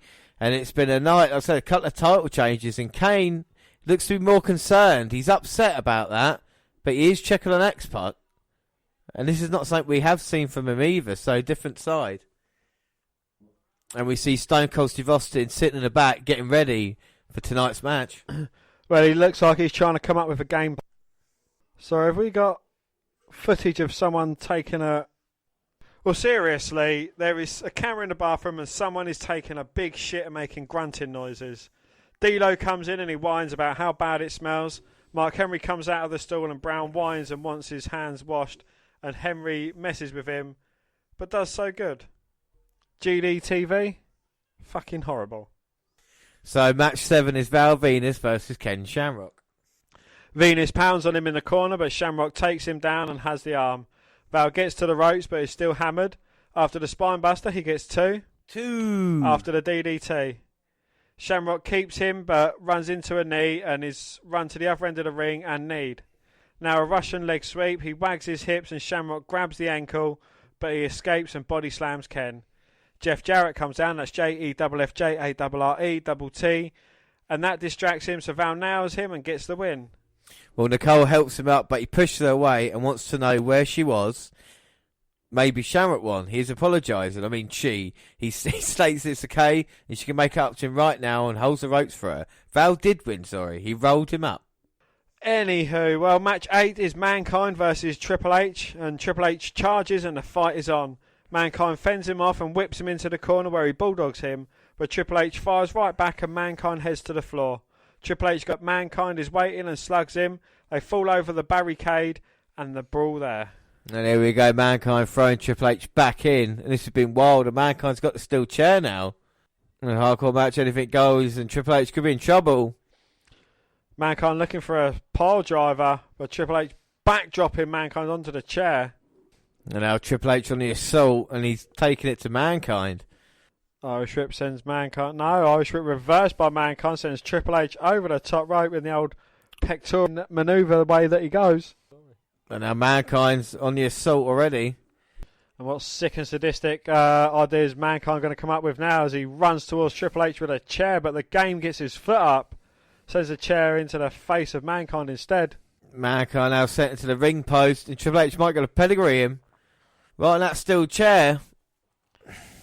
And now Mankind sweeps the leg, sends Triple H back first onto the chair, catapults him into the steel ring post, and drops him with a huge clothesline.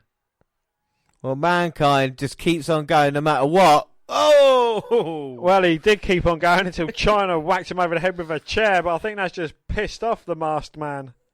And Triple H from behind sends Mankind into China, who goes into the steel stairs. Well, Triple H concerned by China, but it's for the greater good. Only briefly concerned by her, till he turns his attentions back to Mankind. Well, Triple H would be a huge victory if he could beat a former champion. These two men have fought in the past, and now China's got hold of the sledgehammer. Mankind ducks the clothesline and grabs a mandible claw in on Triple H.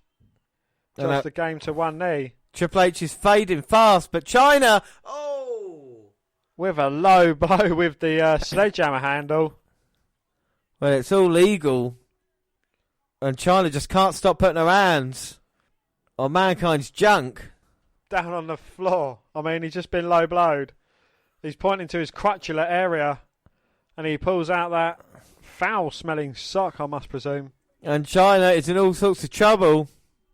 Oh, and China's got something in her mouth that was in Mankind's pants. It's his big white sock. Oh! But Triple H going to the knee with a sledgehammer. Hooks in 1, 2, 3. And Mankind taken out there. Right, few things to discuss after that. Triple H, firstly, getting probably the biggest victory of his new heel turn. He's going as well. We didn't even mention the fact China is the first woman in a King of the Ring tournament, even though that's well known now. Still huge news as it was 20 years ago. You talk about Deborah, the women's champion, and the bra and panties matches, or the evening gown matches. She is one woman making a difference there. And thirdly, Mankind. This is Mankind. He's got an injury layoff now. He's been gone for a couple of months and he'll come back. And of course, we'll cover the story there.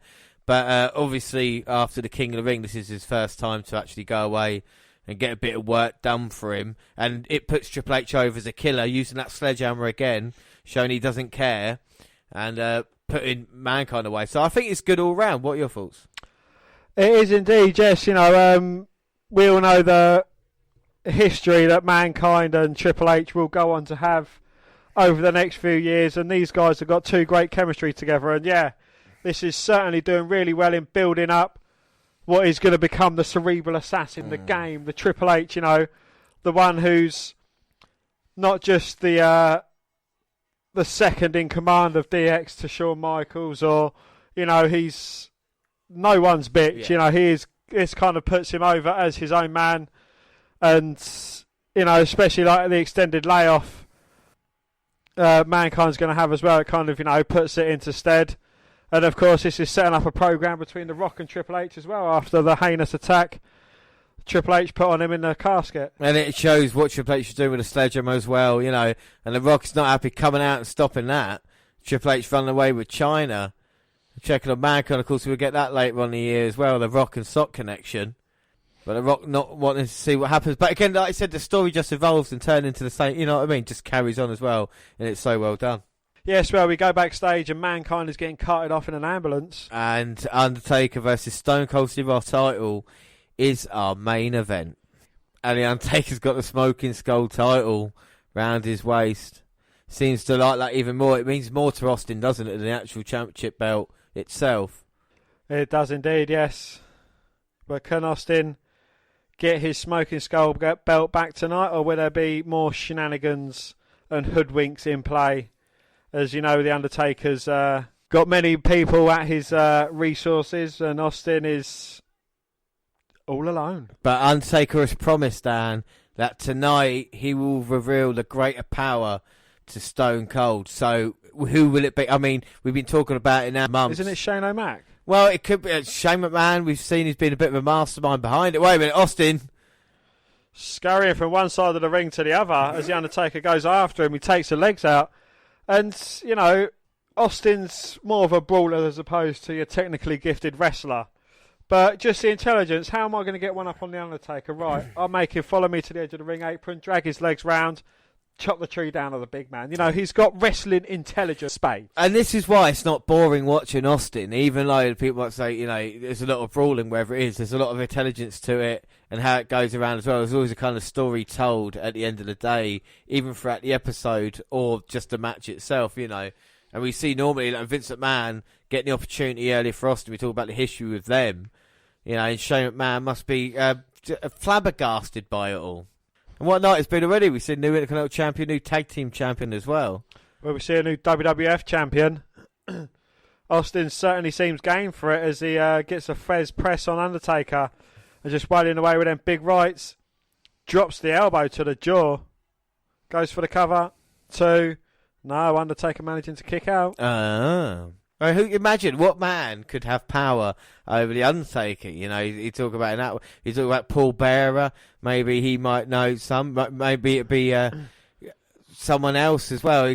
Jake Roberts or someone like that might have known him. Is there another Kane-like creature? Yeah. Is there another brother we haven't heard of? Is there a sister? Is the dad still alive? Have we seen really the end of that? I mean, who is the Undertaker could be taking orders from? Is it Lucifer himself? Is it Satan? Are we going to see here debut? Is it the gobbledygooker? Is it the gobbledygooker? The big egg comes out. Could be JR.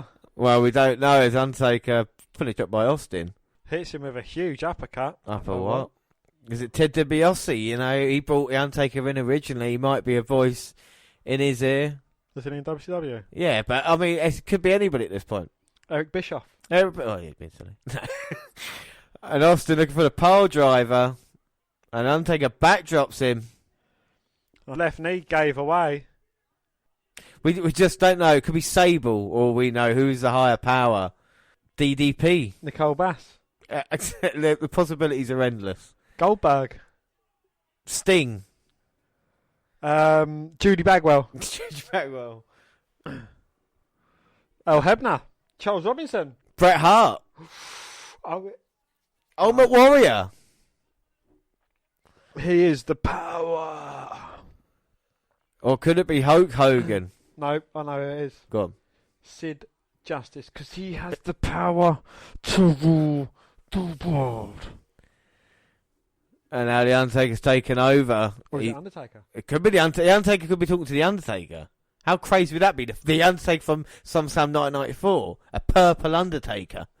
Purple-headed warrior coming out here face to face with the Undertaker. It'd be incredible. But anyway, we should hopefully find out at the end of this episode. But Austin managing to fight back, hits a huge clothesline straight into the cover. 2. Oh. No, only a 2 count. 2. Austin begging the Undertaker to get up as he clotheslines him straight back down, straight into a cover again for another 2. 2. Another. Another 2. Another 2. I don't know how much, but I got another 2. Big boot by the Undertaker though, and just like that, back in control. He doesn't need Shane McMahon as the referee to be dominating this match so far. Oh, Undertaker with a cover this time, but Austin managing to kick out. And Undertaker sending Austin into the steel stairs. Both of these men struggling on the outside, and Austin looking for a suplex. No, Undertaker hits one instead. Oh my God, right onto those waistband. Oh, and that metal rampway. And yes, James, them mats are mere millimetres thick. I'm shocked. Over pure concrete. But thank God our Super Soaker double feature picked that out. And Austin's trying to fight back, but the Undertaker's just been on top at the moment. Austin, just with a big right hand, sending the Undertaker on that second rope. Oh, looking to drop the leg on the back of the out, but Undertaker moving out of the way, and Austin just springing back off the second rope. And the Undertaker now signaling for the end. Looking for the tombstone pile driver. Paul Bearer's smirking. No, he's not. Danny's just happy that the Undertaker's going to put Stone Cold away. Austin ducks a clothesline, hits a stunner. 1, 2. Oh, no. Bearer makes the save. And Austin clocks him with a right hand. Oh, my God. Bearer's down. He rolled on the ref. The ref's dead. Oh, Big Bossman's coming down, though, with his nightstick. Will he have success? Oh. No, he gets stunned instead as the Bossman just flops like a fish. Yeah, a fish out of water. But here comes Midian, the new tag team champions, Acolytes, God. and Triple H. The numbers, God damn it! The numbers, and guys. Viscera. How can you not see Viscera? But the bell's ringing, even though the referee hasn't called for it, I presume. Well, Viscera's the same weight as a Brood, but they're beating up Austin now. Is this the sacrifice that Austin's going to get? Oh, and Austin into the ropes, being hung up, and there's no help. No one's here. And what the hell's the Undertaker looking at now? And oh my God, we're all getting on their knees. Is this the higher power? The greater power is here. Who can it be? Who? Well, this is scary. It's got to be Shane O'Mac. Well, you don't see the Undertaker taking a knee often. And they're all bowing down to the higher power, the greater power. Greater power, higher power. Well, King's saying it's going to be Shane McMahon as well. It kind of makes sense in that way. Well, every time Undertaker mentioned the higher power, he was looking. Well, the greater power is here. And he's getting in the ring and facing Austin. There's nothing Austin can do. And the greater power is going to reveal himself to Austin. And it is... Shh. And who is it, Austin? Does Austin know? Austin knows. He's just seen the greater power. But who is it? Tune in next week to find out. James, I can't wait. We're going to have to do the April's one, March, April, May, June's one as well. Well, that's it for WF in May, Dan. No, James, you can't leave me like that. That's what we're leaving it on. With the monster rate and everything gone right, we found out next month. We will reveal next month who the greater power is. I can't wait, James. You're a cunt. But let's jump ship to the WCW. And there was no Nitro after Slamboree, so he had 2 weeks to fight back in the Monday Night War. Well, the main story is coming out of the pay-per-view that the Steiners were reforming and each holding gold, attacking Sting and Goldberg. In the main event, Bischoff returned to do the right thing, leading to Kevin Nash becoming the WCW champion. So it's episode 191, 17th.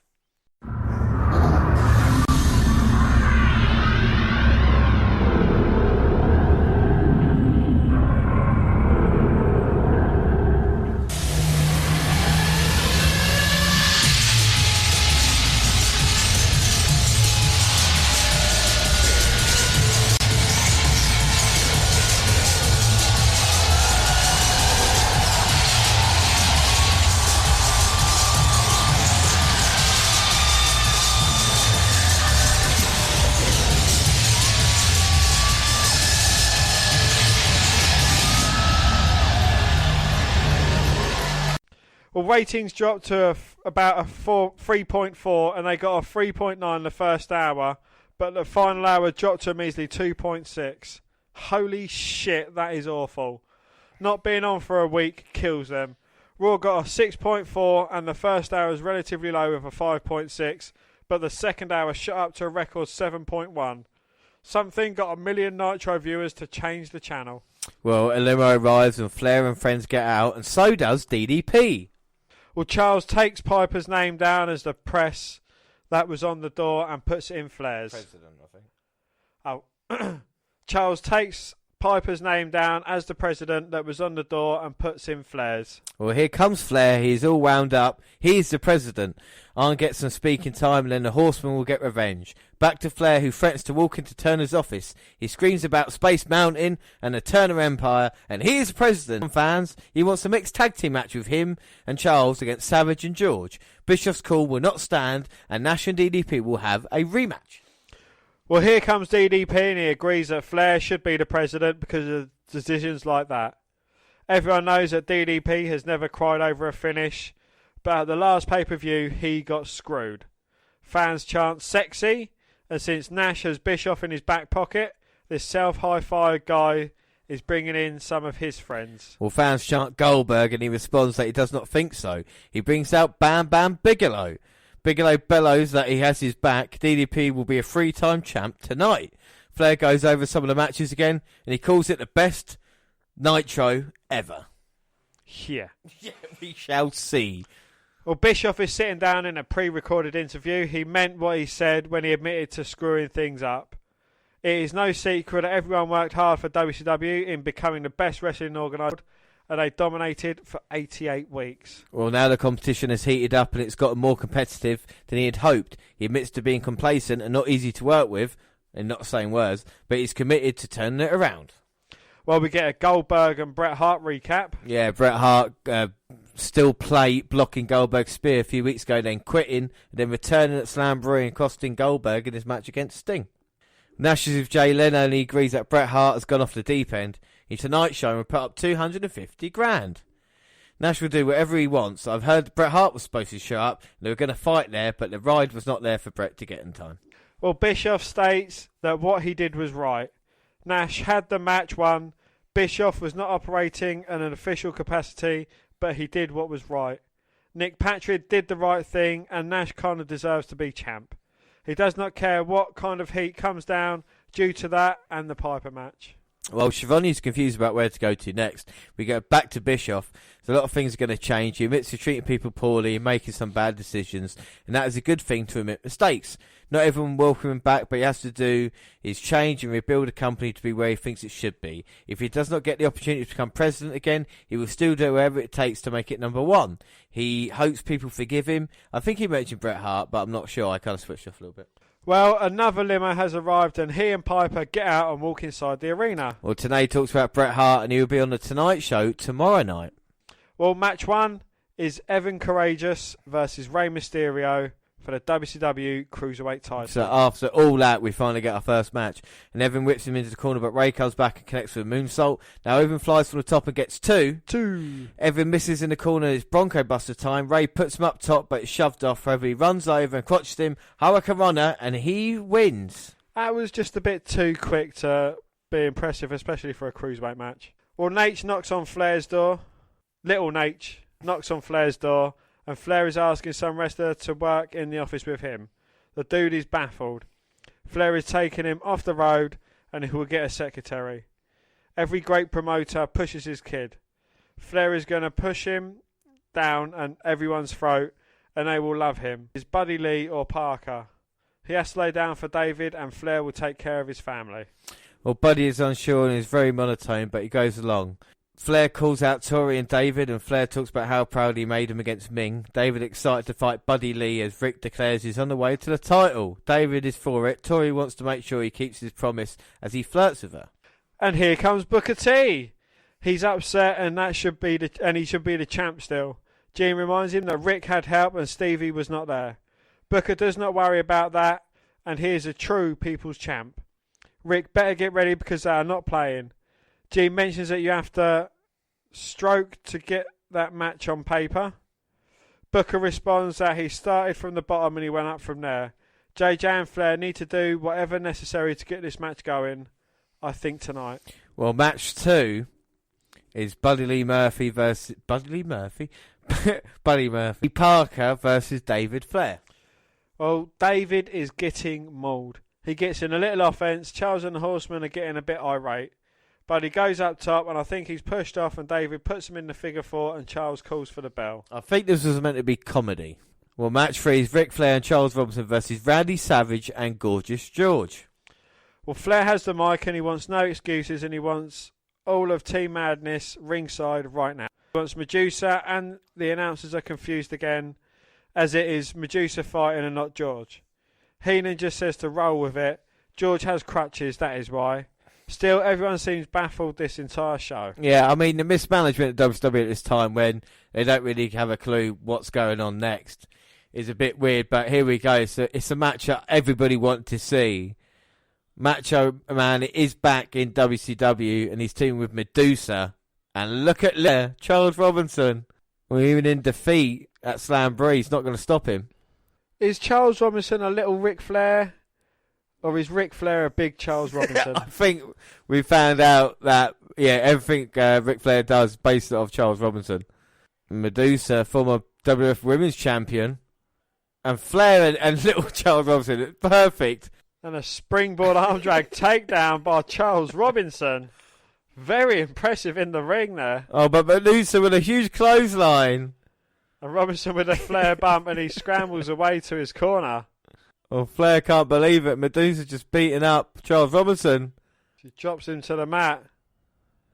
Looking to go down low on Little Nate. And a leg drop and tags in Macho Man. And Little Nate tags in Ric Flair.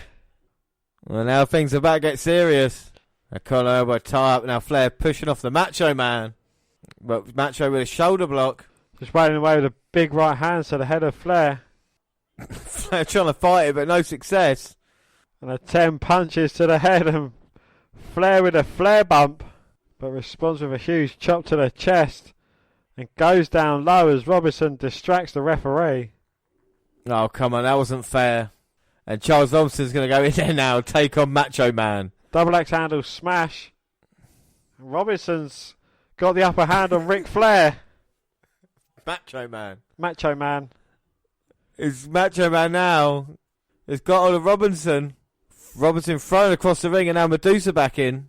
Snapmare takedown, followed by a second. Goes for the trivecta. Now what's she going to do, Charles Robinson, now? She's got him up for a pile driver. Oh! Drops Robinson in a pile driver, goes for the cover. No, Robinson very wise. Had his foot on the bottom rope. Well, Macho's saying, that's a free. And I'm going to hit a tree. Uh-oh, Flair back in now. Flair and Medusa going to go at it. Drop toe hold by Medusa, though. And she's riding Flair. She's riding Space Mountain. Well, it might be the oldest ride, but it's got the longest line. Well, Flair's popping there. Look at him. Oh, God. A bit of a botched backdrop, though. As Medusa looks for the Bulldog, but Flair reverses it into a... And Flair with the elbow drop, and he doesn't care if that's a woman. Gyrating his hips to get Macho Man into the ring. He's saying that's what he did to Liz. Now we're going to see figure 4. Now he's going to start working on a leg. Figure 4 time. No, Medusa with a roll up. 1, 2. No, Flair managing to kick out. Oh. He's not happy with the ref and gets pushed. Schoolboy roll up. 2. And a 2 again. 2. And the belly's back suplex. Now Flair's going to lock in the figure 4. He's got it stitched in deep. Well, Medusa can't last long for this. And where is Macho Man going? A kick for Flair and a punch for Charles. Well, she couldn't get the tag though, and Flair brings her out. Oh, low blow to Ric Flair though. And she manages to tag in Savage. And Flair and Robinson both get dropped with punches and then clotheslines. Well, now Flair and Robinson are going to double team Macho Man. Oh, but Macho ducking the first time and catching them both with a double clothesline second time round. Flair with the eye poke. Goes up top. Gets caught by Savage and thrown across the ring. And Little Nature's turn as well as he goes up top and gets thrown across the ring. And Flair now into the corner. Classic Flair bump over the ropes. Little Nature's turn. He lands on the apron but gets clotheslined down as well. And Medusa's fighting Flair down the entranceway. Scoop slam for Little Nate. Savage goes up top. Oh, what a mismatch this is. It's a mismatch, oh man. Here he comes. Hits the elbow on Little Nate. And the 3 count with a foot on the chest. Macho beating Robinson. But the fans enjoyed it. I think that's quite enjoyable, Dan. What are your thoughts? That was a thoroughly enjoyable match, yeah. You know, Little Nate, I think he has got a serious bit of talent for a referee. He's probably one of the most gifted referee/wrestlers I think I've seen in the business. Look, and to be fair, at this moment in time, they're not hurting anybody. Yeah, they're fighting for presidency as it was. But being used in a tag team match like this, they're not being the main event, wherever it is, they're being entertaining, and it's a good use for them, isn't it? You know, so. It is, yeah. Well, Gene calls out Piper. Piper declares himself the president of WCW and he mocks Flair for being broke and he needs the money. He tells a story about being in a bar where Flair comes in wearing a dress and he dances the night away. Gene gets to the point and declares that Flair has always been unstable. Flair was at a press conference and he thought the Phantom Menace meant Hillary Clinton. Well, Flair chases himself naked around the desk. He's reading this off a clipboard. Flair is Rodman's best friend and sports advisor as well as a marriage advisor. He goes on and on about Flair going from a 60-minute man to a 60-second one. Piper calls out Bischoff, and Roddy goes off on him for the hell of it, and he says he'd put him through. Piper calls out Bischoff and goes off on him from the hell he has put him through. He mentions Randy Anderson. Bischoff states he and Piper had this conversation in private, but will air it out here too. He apologises again and is booed as he does not blame the fans. Piper reiterates that Eric is going to change the company and that he responds he will do his best to help WCW. Here comes Savage. Well, Savage gets in Bischoff's face and demands a title shot. He is owed. Piper disagrees and stays in line and Savage refuses to leave until he gets his title shot. Piper gets in his face and George wallops him with a crutch and Piper gets a pile driver. Bischoff was kicked too. Savage goes up and is going to launch the elbow on Bischoff. Nash is in the ring and Savage leaves to the floor. Well, Savage wants his title shot tonight and practically begs for it. He asks Nash to hand it over to him like he did to Hogan. Nash mocks him for using his Amex to get his dates for tonight. The finger poke was political, and now Savage will have to pry it from his dead hands, and Nash responds that he has no choice and repeats that. Well, match 4 is Hack versus Fit Finlay. Well, Hack has the mic and he reminds all the fans that he's the most hardcore wrestler on the planet. He talks about all his accomplishments and how he beat them within an inch for their career. Fit is on screen, he's sick of Hack, and he's come for him right now. Well, the match is on and Fit beats the shades. The match is on and Fit beats the kendo stick and then drives it into his throat. Fit back kicks him in the nuts and wallops him with the stick in the chest and chokes him out with it now.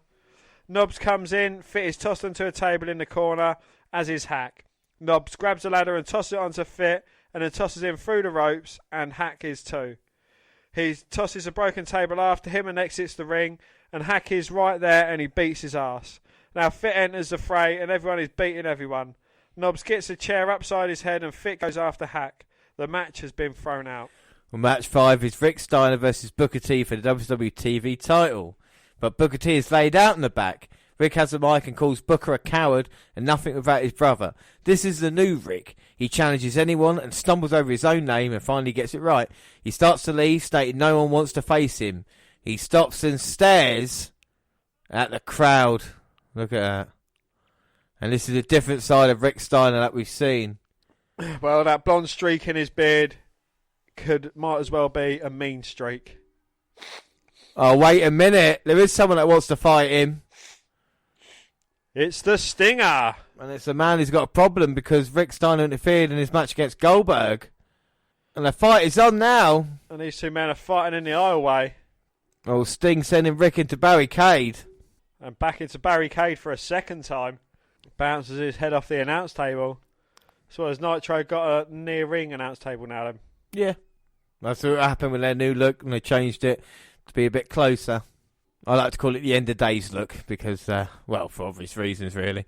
Baron Corbin's there. Yeah, Sting throws in Rick now. We're going to get it. Oh, dog. Well, the bell rings and Steiner's in trouble. Sting looking to put him away. Stinger splash, but Steiner moves out of the way. Now Rick's got him up. Upside down into the turnbuckle. Leaves Sting hanging there. Can the new Rick beat Sting? Well, if he can, it'd be one of the biggest victories. Attitude. It'd be worthwhile. He's already TV champion. Now Rick just smothering Sting. He's taken out one of the franchise players. He's taken out the franchise, but Sting manages to get up to his feet. Starts trying to fight back, but gets quickly cut off by Rick. Snapmare takedown. He's just clubbing blows to the face. Goes for the cover, but Sting managing to kick out. Oh. And now Rick just got complete control of Sting, sends him to the outside. Well, Sting hasn't had much of a offense in this match, which is quite unusual going against Rick. Sent him to the ring post. And now Rick's exposing. He's moving those wafer-thin mats. And it's pure concrete. Look at a suplex Sting, who's blocking it. And manages to reverse it and suplex Rick onto the wafer-thin mat that hasn't been exposed to the concrete below. And that's why Rick's recovered so quickly and Sting still a bit shocked. And now they're back near the announce table. Now choking him out. Oh, now Rick's going to try and use Sting's move on him. No, Sting realised. Hits him with the atomic drop and then a drop kick. Clotheslines Rick down. Now Sting going up top. Diving clothesline. And takes Rick Steiner out. Oh. And here comes Scott Steiner to check on his brother. Oh, I see what Rick's done. He's got the inverted version of what Scott's got. Yeah, so the Steiners are truly back together in facial hair and everything. And now Sting is a bit outnumbered. And here comes... Oh. It's Lex Luger. Lex Luger. The match has been thrown out even though nothing actually happened in this match. And it's Luger instead of Goldberg who's come to his aid. Former tag team partners. And they fend off the Steiners. And again, something that was interesting in Sting and Goldberg, they put Lex Luger in now. You know what I mean? It's like, I've been thinking, the two guys that might made the huge difference, you know, Sting and Goldberg probably be the two, but they're fighting this now and make a difference. I know there's others that you could mid-card and wherever it is, but as a main event, no offence to like Nash or DDP or anybody else like that, but you could put Sting against The Undertaker, you could put Goldberg against Austin, you got money right there. Anyway, moving on to our next match, Conan versus Kurt Hennig. Well, Conan tries to do his thing, but his music is still going, so he tells them to shut it off, and he does his things. The fans love it. Well, the ref is knocked down, and Conan spikes Kurt, and he has him down, but Savage comes down and sends Nash a message via Conan. He tells him that Nash is not man enough to deal with him, and Savage can do what he wants, and Conan is knocked to the floor, and Savage pounds him, and then whips him into the steps. He rolls him back into the ring, and Kurt wins with the Plex. It got real slow for a bit, but it was quite decent. Conan loses again, but it's angle advancement, I guess. Way to kill an over face, though. Well, match 7 is Chris Benoit and Dean Malenko versus Raven and Saturn for the WCW Tag Team titles. The fans chant that the Horsemen suck as Dean takes it to Saturn and Benoit. The fans chant that the Horsemen suck as Dean takes it to Saturn and Benoit is back in and both work over the knee. And now Benoit does it solo. He's stomping on it and jumping on it. Malenko's tagged back in and he's stomping on the knee now. Benoit's back in and all four and Saturn are whipped into each other. Saturn is snap suplexed and Benoit misses a flying headbutt, but Dean powerbombs Saturn. Canyon is on the ropes and that brings in Double A, who whacks Raven with a tar iron but he falls to the floor. Dean goes up top and Canyon pushes him off into the waiting arms of Saturn, who finishes him off with the Death Valley Driver. And it was a really great match between the two teams, and surprising finish in the end as well. Saturn and Raven managing to retain. Well, Canyon in the back and talks to him, but Canyon brushes him aside. And on to match 8, which is DDP versus Kevin Nash for the WCW title. Well, Nash knocks him into the corner, and it's Nash time, which means knees and elbows. Nash knocks him to the floor after some more knees, etc. Bigelow is coming down to the ring to watch DDP's back, and we see him there getting involved on the apron as DDP now looks to be choking Nash. So we're getting the main event of Slamboree repeated 2 weeks later. And it's Bam Bam Bigelow, man who came in first and then kind of treated badly and now put back in main event scene with DDP. In some respects, yeah. We'll see if Nash can retain the WCW title. He's got Macho after him as well. Which, again, where is Goldberg at this time? Indeed, and Brett. It's probably the hottest storyline at the moment. We're not thinking about it. And Paige in complete control here. Paige leaps up to the top turnbuckle, just takes Nash down. Only a 2 count. 2. But does Paige feel a bit more cocky now that he's got Bigelow by his side? I think so, he's quite a big man. Aye, big man. And he keeps an eye out here. The beast from the east. Well, I don't know for WCW's new look or what it's done, but I feel like Nash and DDP are quite old guys looking at this compared to what we've seen in WWF. Maybe it's just because the action's a little bit quicker, I don't know, but it just feels a bit fresher as well, doesn't it? Yeah. Even the mat seems a little bit grubbier I know WWF, had bloodstains on it the other week, but still, Yeah, I see what you mean. It might just be a more unfortunate design. Well, I don't know, and like all the storylines, you get a couple of them that gel, but a majority of them just don't mesh. Like, they don't make any sense and they've got no rhyme. Well, just look at DDP, he won the title in a Four Corners match when Macho cost Flair. That's a storyline that kind of does make sense between the two. But now Macho wants Nash, which doesn't, because Nash created the Wolfpack because of Macho Man, so we've seen no problems with them before. He talked about the finger poker doom, bringing politics into it, but that was only the start of the year, so it's only a couple of months ago, so...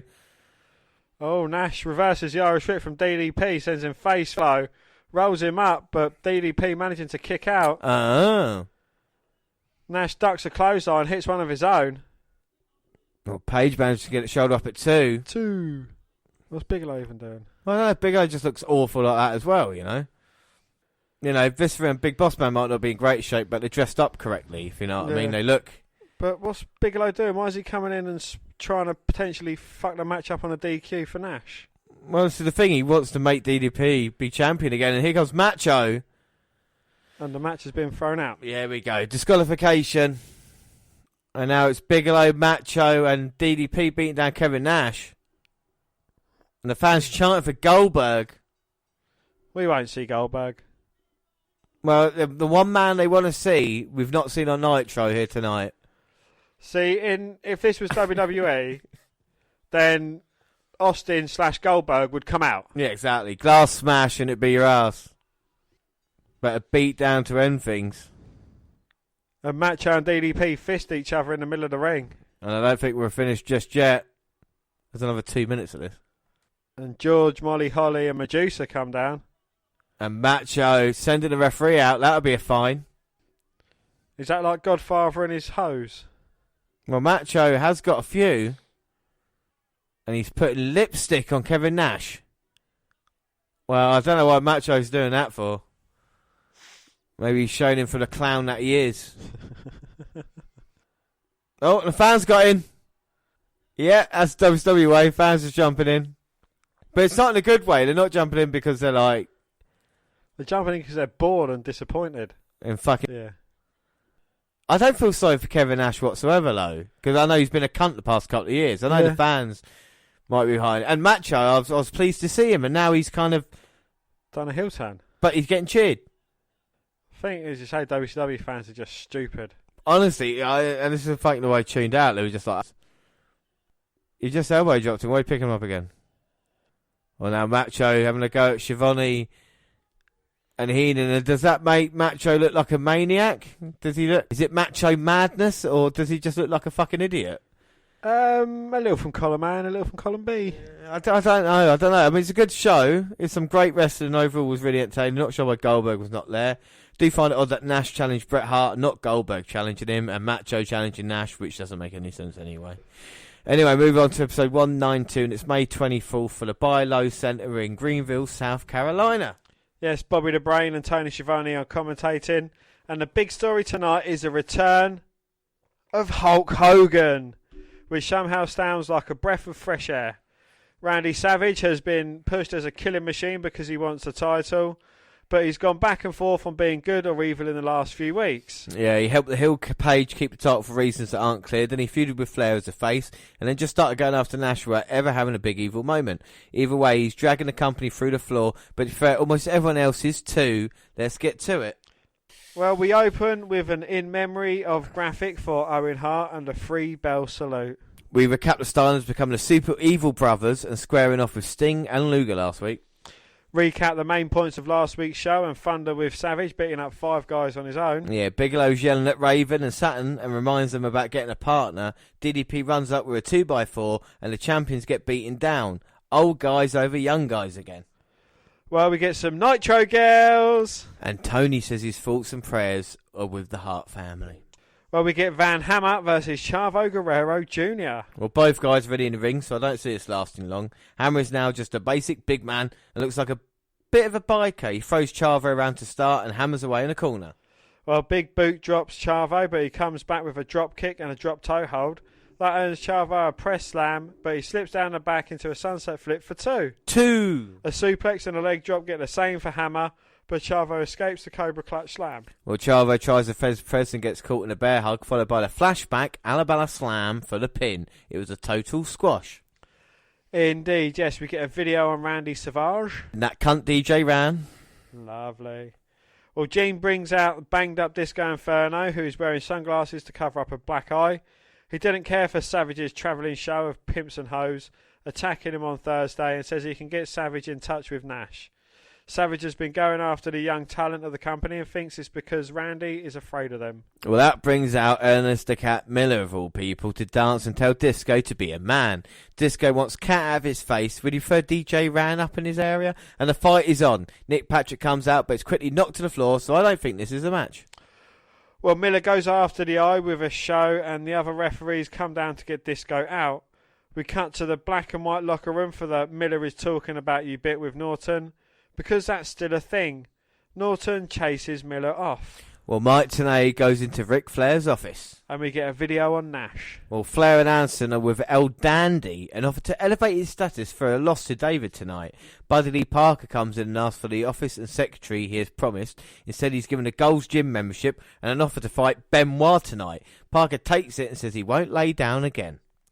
Gene brings out Mike Tenay, who has an update on the Randy Savage situation. He's getting the world title shot at Great American Bash.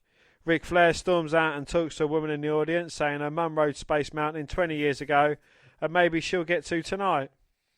As for business, Savage has an injured Charles Robinson. Is thinking about banning the top rope elbow as punishment. I tell you what, if he has injured Charles Robinson, that elbow needs to be banned. That is disgraceful. We may never see Little Nate ever again. You know that. I hope we do. He's the best. Well, Flair says he's the only man in WCW with power, so Bischoff and Piper can tell their stories walking. Now it's time to make some future stars. Flair loses his voice while saying this, maybe realising how bogus as what he's saying is. Well, it is Al Dandy versus David. Well, during the entrances, Tony announces that the Tonight Show match has been cancelled, meaning Nash may be here tonight. Dandy gets taken down by a shoulder and clothesline as David can barely even run the ropes properly. He avoids a drop kick low and backdrops Dandy with ease. A nice looking suplex gets 2. 2. But Dandy smacks him in the face. Anderson sneaks in for a spine buster, setting up the figure 4 for the win. Again, it really doesn't look like the guys are throwing the matches, making this story just a bit confusing. Gene brings out Buff Bagwell, who agrees that Savage is scared of the younger guys. Savage can come after him anytime, but tonight it's about him getting a TV title. You know, I could get behind this old versus young storyline if they do it right. Indeed, yes, you know, it could be an interesting segment that kind of changes things up a bit. But here's a 5-minute package on Eric Bischoff's rise to power in WCW and joining the NWO.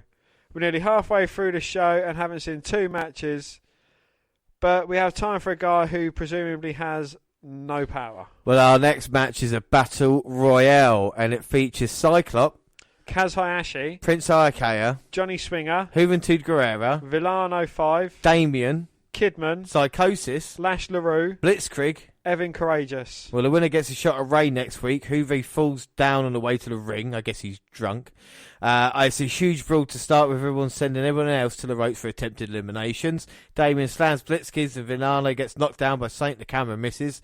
Ikea works on Kidman near the ropes as LaRue is almost put out by Psychosis. Cyclops gets taken down, but not out by a top rope Hurricane Rana. Blitzkrieg takes LaRue out with a Hurricane Rana of his own, but falls outside for a double elimination. Good timing too, as the ring was too full. They keep slugging it out on the floor as Kidman clotheslines Ikea out. Since this is WCW though, here's Hugh Morris to come in and destroy everyone in sight.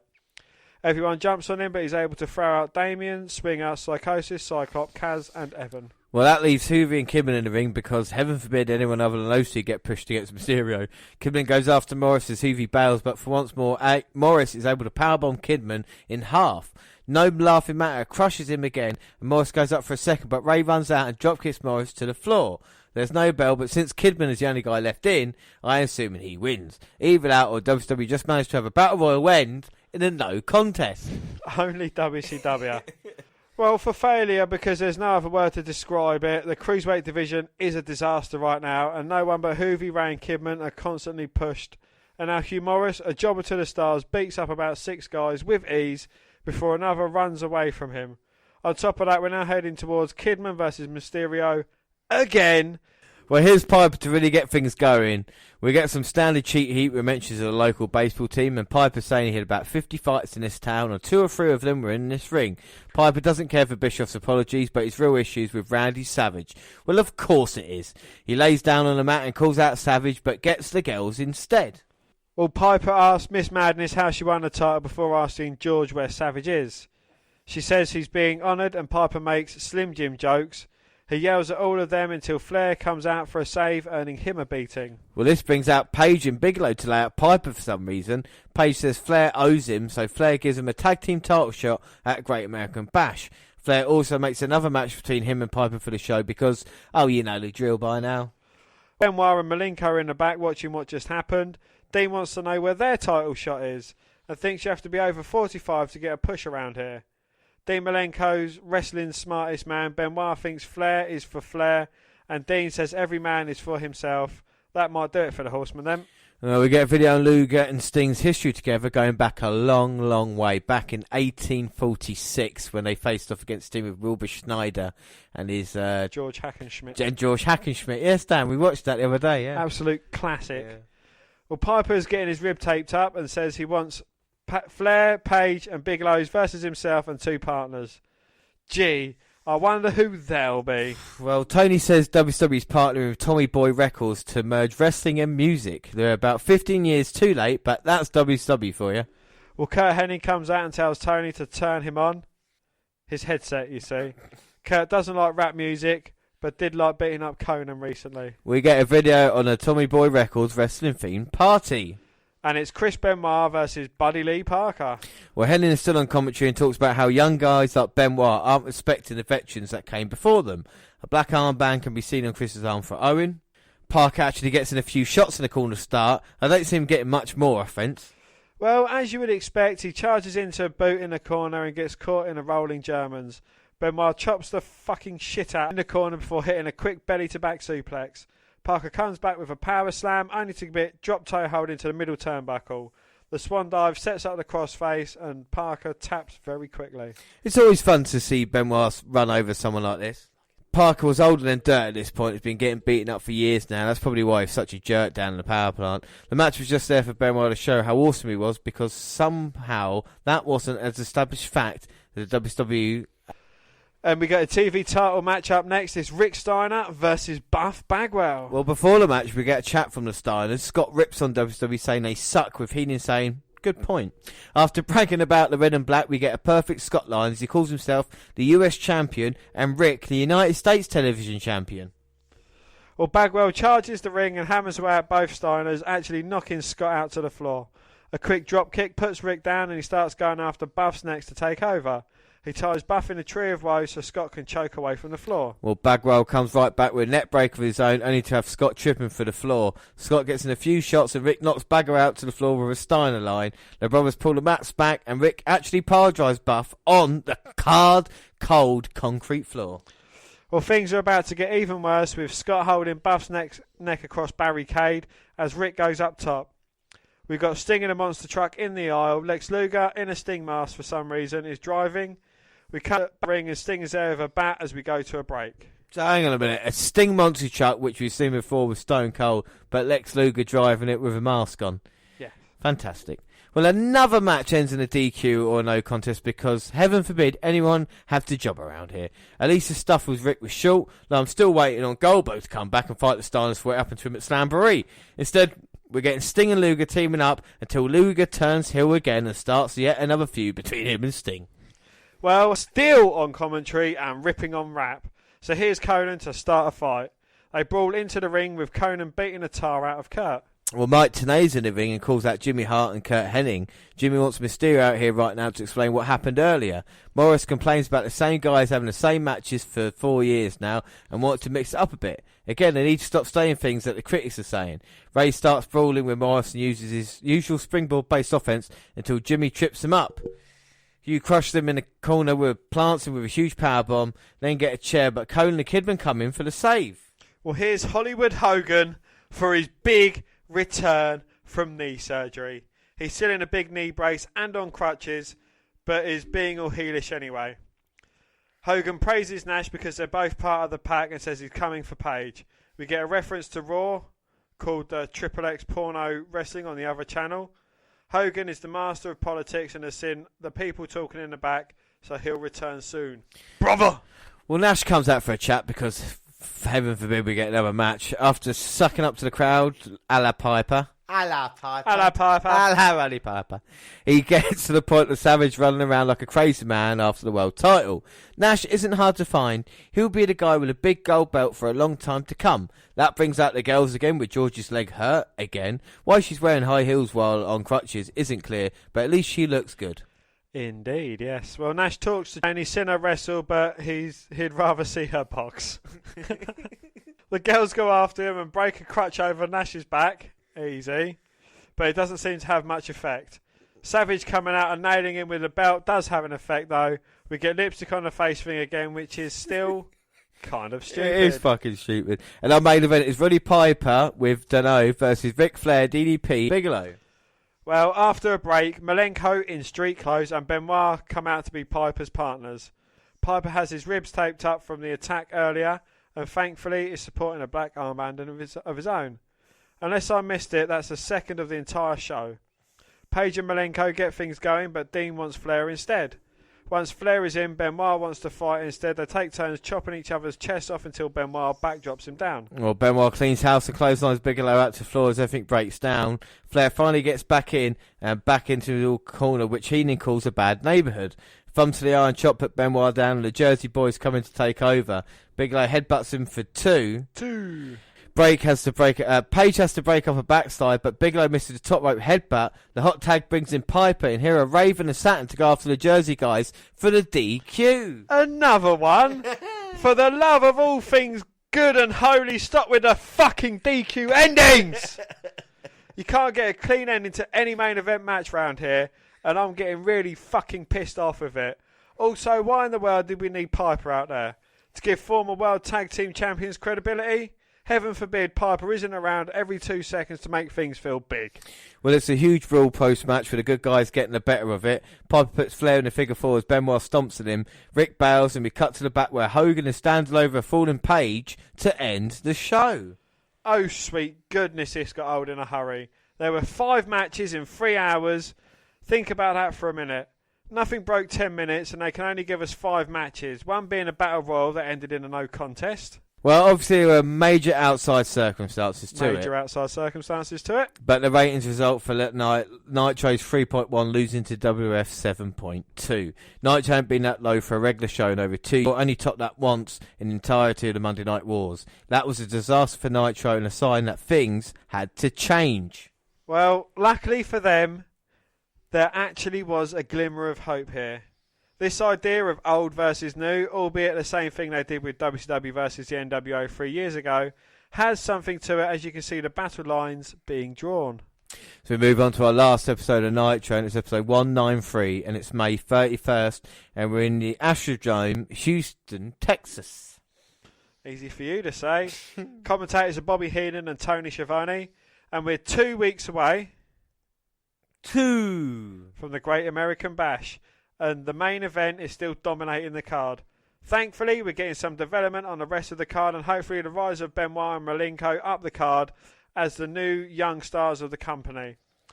Well, Malenko is pushing 40 at this point, so he can only be so young, but you get the idea.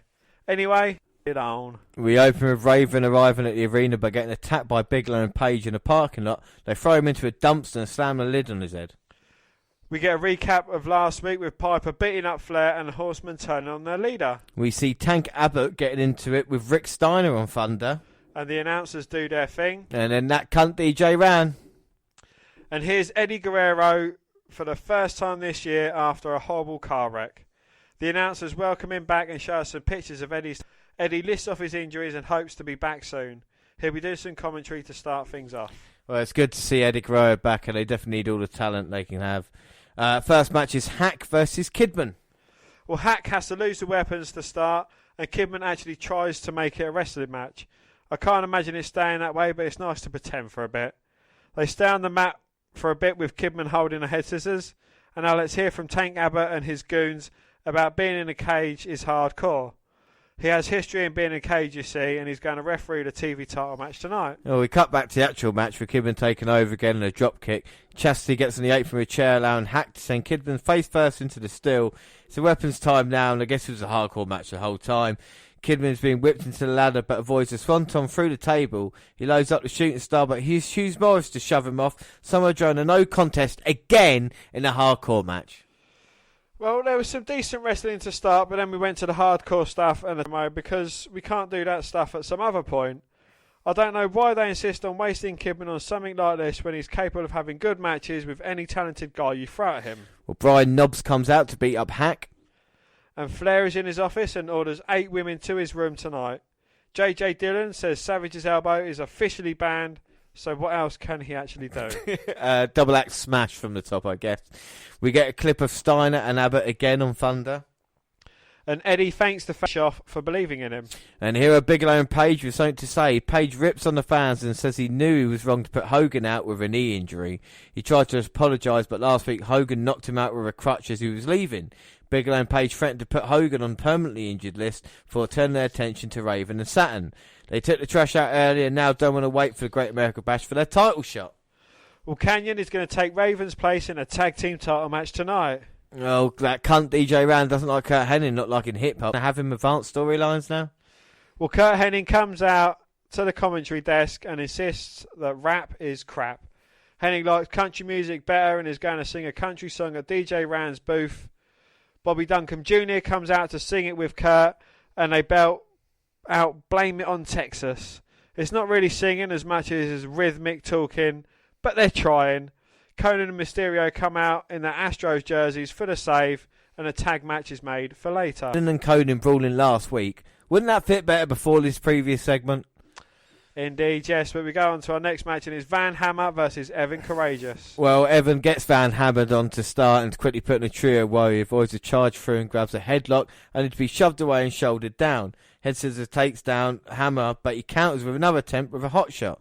He then plants him with a backbreaker and Vader clothesline for two before putting him in the abdominal stretch, made famous by Wilbur 1930s. Evan actually hip tosses the big guy over, only to get caught in a delayed vertical suplex. Hammer gets taken down again, and a high cross body gets two. But he grabs a Cobra Clutch Slam for a quick pin. Well, Hammer really needs the Cobra Clutch Slam. There's a move that almost anyone could do, and while it's decent for a power guy, he needs to do something that looks a bit more devastating. Or we just not have the Hammer on TV and see how well that works out for us. Indeed, yes. Well, here's Piper to say God bless America and talk about the Horsemen breaking up last week. He calls Flair a Gedling and asks Malenko to come out here for a chat. Piper praises Dean as the best cruiserweight of all time, but Dean doesn't say anything. He takes the mic and says Flair walked out on the Horsemen last week and it was just them responding. Well, this brings out Flair and Anderson, but Dean cuts them off and says the Horsemen weren't supposed to be about feeding Flair's ego. WWE needs to be about passing the torch and let the younger guys get their chance on top. Flair says he hasn't met anyone worth passing the torch to yet. Well, Dean goes to Arn and says last week he promised to have Arn's back anywhere, but that was last week. Piper and Flair get in a fight and Flair runs away. Naturally, that's the focus instead of Anderson and Malenko, Flair and Piper. Nitro Girls! And Eric Bischoff joins commentary for no apparent reason. And we get Conan and Rey Mysterio versus Kurt Hennig and Bobby Duncan Jr. Well, so much for Rey defending against Kidman, at least for now it seems. Conan and Rey wear what appear to be prison uniforms. The Cowboys try to sing a little bit but gets drop kicked in the back to start fast. Mysterio drop kicks Kurt's leg and shouts West Side in the middle rope. Hennig and Duncan are knocked to the floor for a breather as Bischoff praises Rey. Back in and Hennig nails Mysterio in the ribs with the right hand before he's off to Duncan for a shoulder breaker. Well, back to Hennig who whips Rey across for the Bret Hart chest first bump to the buckle. The Cowboys keep up the fast tagging with Bobby throwing Mysterio around like a rag doll. Mysterio lays a quick drop kick to Hennig and slides between Kurt's leg for the hot tag to Conan and a genuine eruption from the crowd. Then the tequila sunrise in Hennig, but Duncan breaks it up with a cowbell for the DQ. Well, it's another culture clash feud, but at least most of the guys in it are worth watching. Duncan had the potential to be good, but the Cowboy thing was only going to take him so far at this point. It's not a bad match, but it was a bit annoying. Again, with the cowbell ending, because it's another fucking DQ. And WCW was so obsessed with getting rid of the Southern identity, but they have that around. Yeah, and then they hog-tied Conan and he went, I don't know what it is, but I'm going to fuck it. Savage on his own with something to say. He talks about Nash being on his way to the arena when Medusa comes out to say Nash is here. Savage calls Nash out for later in another segment that didn't need to be in the arena. Well, Paige and Bigelow in the back standing over an unconscious Canyon. And it's David Flair versus Eric Watts. Holy sweet mother of fucking Jesus Christ, God Almighty, Mary Magdalene shit in my face. This cannot be serious. Bischoff just burying both guys, saying Eric got his push because of his dad, Bill Watts, and that David absolutely sucks. Well, no shit, Sherlock. He had the right at some point. He even says that his son would have been a winning record if he was in charge. There was warning signs of Garrett Bischoff coming in, and no one stopped him. Eric hammers away to start and clotheslines Flair out to the floor. He rams David into the buckle a few times and yells at Papa Flair. David manages to avoid a dropkick and tries a figure four, only to get kicked out to the floor. As in back in for two. And Watts starts picking him up every time. David is tortured with a rock bottom, pump handle slam and a chinlock slam. He loads up another rock bottom, but Anderson sneaks in for a spinebuster to give David the pin. Well, this is the kind of match that you see on lists of like the worst possible matches that you could imagine. Like, you say this is a joke instead of something that could actually happen. That's what we're dealing with here, because WWE actually did it. Raw could be airing a midget brawl for all against this, and I might not be a stupid idea. And that is a fucking brilliant idea. Little person's brawl for all, I would be there. Indeed, yes. Well, we get a video on Savage versus Nash. And then Buff tells Flair he wants Savage again tonight, but he's given a suitable replacement, Bobby Eaton. Buff says, does he even work here anymore? Either way, Bagwell promises to hurt him tonight. Well, Ernest Miller comes out to call Norton out for a fight.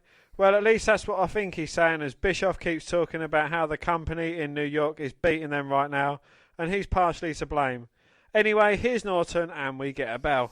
Yep, so the Cat versus Scott Norton, and Norton immediately nails Cat with headbutts and knocks him for a loop. He hammers away in the corner as we see the black and white laughing in the locker room with Cat down in the corner. Sonny slips him a crowbar to knock Norton silly for the surprise pin. And the black and white runs out of the locker room. Well, here's Savage and the girls again, because we haven't seen them enough of them. Well, okay, that's not true in George's case. Nothing is said before Nash's music comes on, and here's a tall guy in a drag wearing a replica belt. Savage says this is a match, so we'll get a bell, allowing Savage and the girls to get in shots such as a top rope hurricanrana from Miss Madness and the middle rope elbow from George.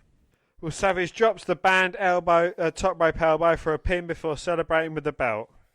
Again, is there a point to this, or are we supposed to draw our own conclusions? For some reason, Bischoff thinks Miss Madness is a man. It's not, it's Molly Holly. And we get Nitro Girls. We get a recap of Bagwell beating Savage by DQ on Thunder. That would be the second time Bagwell beat Savage by DQ on Thunder. And now we're getting Buff Bagwell versus Bobby Eaton. Well, for some reason, Bischoff goes on a rant about how worthless Jesse Ventura was on commentary. Eaton hammers away to start and goes after Bagwell's face, only to get monkey flipped and drop kicked to slow him down. 2 boots in the corner stop a charging Eaton, and a clothesline drops in for 2. Ooh. Well, Buff misses a charge and falls to the floor before taking a swinging net breaker in the ring. Bischoff keeps up his tie over, ripping on Bagwell for no apparent reason before switching over to Conan. Buff comes back with a suplex and hip toss followed by a blockbuster for the pin. Well, we look at Raven getting taken out earlier. And the tag team titles on the line. It's Saturn versus Bam Bam Bigelow with Diamond Dallas. What? It's Saturn versus Bam Bam Bigelow and Diamond Dallas Page. Well, Bischoff calls Page one of the biggest mistakes he's made. Saturn grabs a mic and says he'll keep the titles by himself tonight. Page calls Saturn stupider than he looks. And that is pretty stupid. So, yeah, Saturn is stupid because he's going to face DDP and Bam Bam Bigelow for the titles. So Saturn so how well can he do with the tag team titles on the line? Well, Page is really going up in the world. He's just lost his WCW Heavyweight Championship. Now he's going for the tag team titles, teaming with Bam Bam Bigelow against Saturn on his own. Or maybe Saturn, who with Raven taken out earlier, took out Canyon in the back to kind of even the odds. So this should be an interesting matchup. And Bigelow, I guess, just needs to take his time here. And a lock up, and Bam Bam easily powers Saturn over. It's the battle of the bald-headed beard behemoths. The bald-headed warrior's going to go at it. Bam Bam Bigelow! I don't know this wrong on, fuck it. And Bigelow with Irish whip, but Saturn with the boots up. And now with the knees, going to come off the second. Lovely drop kick by Saturn. Inverted atomic drop. Springboard crossbody. DD the ring. Saturn ducks a clothesline and hits Page with a clothesline of his own. Irish whips him into Bam Bam Bigelow. Belly to belly overhead suplex from Saturn. And then eliminates Bam Bam from the Royal Rumble. And then drop kicks DDP out the ring. Or maybe Saturn can get the job done here tonight. Yeah, Saturn's absolutely cleaning up at the moment.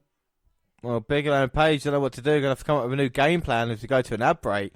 And we talk about champions, as you know, they've taken a break in action. We will.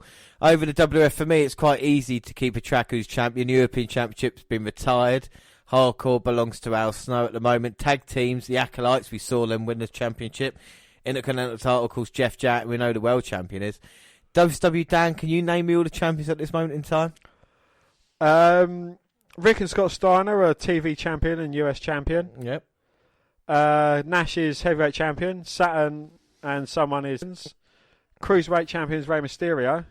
Yeah, so there we go. So it's still quite easy to follow at the moment. Who the Was that the champions point are. you was trying to make? Yeah, no, I was just trying to work it out because I think this, tag team titles probably not been used as well recently, and it might make a little bit more sense. Heaven forbid the Steiners get more gold, but maybe becoming tag team champions and having that going from as well, and eventually leading towards trying to go for the world title. I don't know if they want to do that. Worst case is Steiners get involved in another group, be it Kevin Nash or whatever it is. We're involved there. There's a cruiserweight title not really getting treated the best at this moment, you would say. Well, it's only going between 3 guys, and there's a hugely vastly talented lot of guys that could legitimately go for the cruiserweight title, which I think is ridiculous. And now Bigelow's got Saturn down. But WWE still has the talent, even though we're not seeing Goldberg for 2 weeks. We've still got people like Eddie Guerrero, Chris Benoit, Dean Malenko. He's kind of getting pushed back down and out again at the moment, I suppose. Well, Jericho now's contract is... it's been stated that he's going to leave, so he's been barely featured at all, if any now. That's that's another talent that you could say they've dropped the ball with him. And what's interesting at this time, Paige Saturn, people like Chris Benoit are frustrated with their position in the card. This is maybe WCW's chance with old versus new to build on that. Indeed, yes. And, they have got a hugely talented roster if they use them in the right way. I just don't seem as if they are. If I was in charge at this point, there's a lot of different things that I would do. I wouldn't have all these stupid DQ finishes. There's a wide range of, I'd let new, fresh people go for the title belts as well. There would be no NWO Black and White or Wolfpack. Hogan, Flair, Piper and Savage probably wouldn't be getting used as much. They can be used, as we saw with the tag team match from a couple of weeks ago, in that way. in the kind of adding something, but they shouldn't be the main focus in the story like we've seen since then with Macho Man. You know, I think therein lies the problem. I don't think these guys' egos are good enough to actually stay in check and be a part of it. They want to be the number one guy, and I think therein lies the problem. Like I said, they tried it with DDP making him a main eventer, and now he's back in the tag team title hunt just a couple of months later, you know, or a couple of weeks later. Because he was super over as a face, and then he gets the title and turns heel. Yeah, I know, it's a poison chalice. It's not happened to Nash yet, though, but it has to Macho Man trying to chase it. It has indeed, yeah. But, of course, I'll definitely give Benoit a chance. I'd give Eddie Guerrero a chance at the heavyweight championship, even Booker T at this time. But we're going to give everybody a choice next month to what pay-per-view. Watch King of the Ring 1999, which I'm not saying I prefer, but, you know, we've been talking about that, the King of the Ring tournament. Or, of course, there is a Great American Bash 1999. As we already know, it's going to be Macho versus Nash. We'll put the poll up as soon as this episode released, and let's hope everybody picks the right option. How many fake Twitter accounts are you going to make to vote on the one you want, James? Well, emails are welcome as well to explain the choices they made if they want to send that. There's multiple ways of contacting us and sharing your opinion, and James probably won't listen to some of the opinions. Well, it depends, you know. I don't know if people want to see more WCW or they want to follow the Attitude Era in its glory, you know. I'm not going to... But then, you know, saying that a lot of people have followed the Attitude Era throughout, and, you know, they're not as familiar with WCW, so might want to see some of what's going on with WCW. But again, it's your choice, and if it becomes a success, then it could be a thing that we might do more further down the line. Yeah, we'll see what happens, you know. We got the traditions that we always do, as in Halloween Havoc, we've got coming up this year as well in WCW. But we were short a WCW event, so like I said, we give people a choice, and hopefully they'll pick the right way. If not, I'll never do it again. You know, this is what I'm saying. But don't feel pressured into picking the one James wants, because James is a spotty little brat that always wants to get his own way. And if he doesn't get his own way, he spits his dummy out, and it'll be funny for me. So, everyone, don't vote for King of the Ring. No. You're getting everyone to vote for it, so I'm being the other side. I want Great American Bash. So I want... Well, vote for a Great American Bash then. Give James what he wants. I don't think I'll ever get what I want. As Paige, I don't think Saturn's going to get what he wants. As Paige has taken over and now tags in Bam Bam. He comes off the top with a diving headbutt, but Saturn moves out of the way. And Saturn trying to do this 2-on-1. Jawbreaker from Saturn sends it back into the corner. DDP gets the tag in, jumps over the top rope, misses with a clothesline, gets caught with a super kick to the jaw. And Saturn hits one for DDP, for Bam Bam Bigelow as well. Scoop slam, but DDP looking for the diamond cutter, gets pushed off into Bam Bam Bigelow. Schoolboy roll up 2. Oh no, Paige managing to kick out. And straight back on the attack to Saturn. Now DDP can't believe it. Saturn's got Paige up. Going to go for the Death Valley Driver.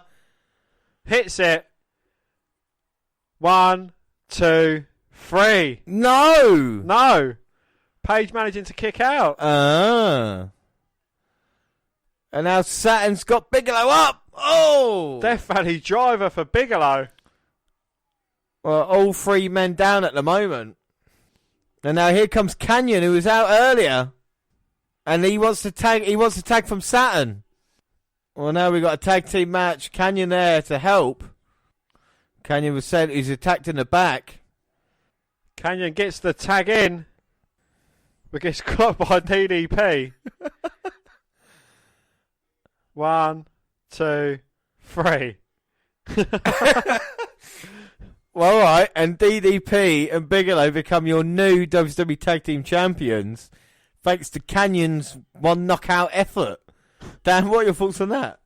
Yeah, exactly.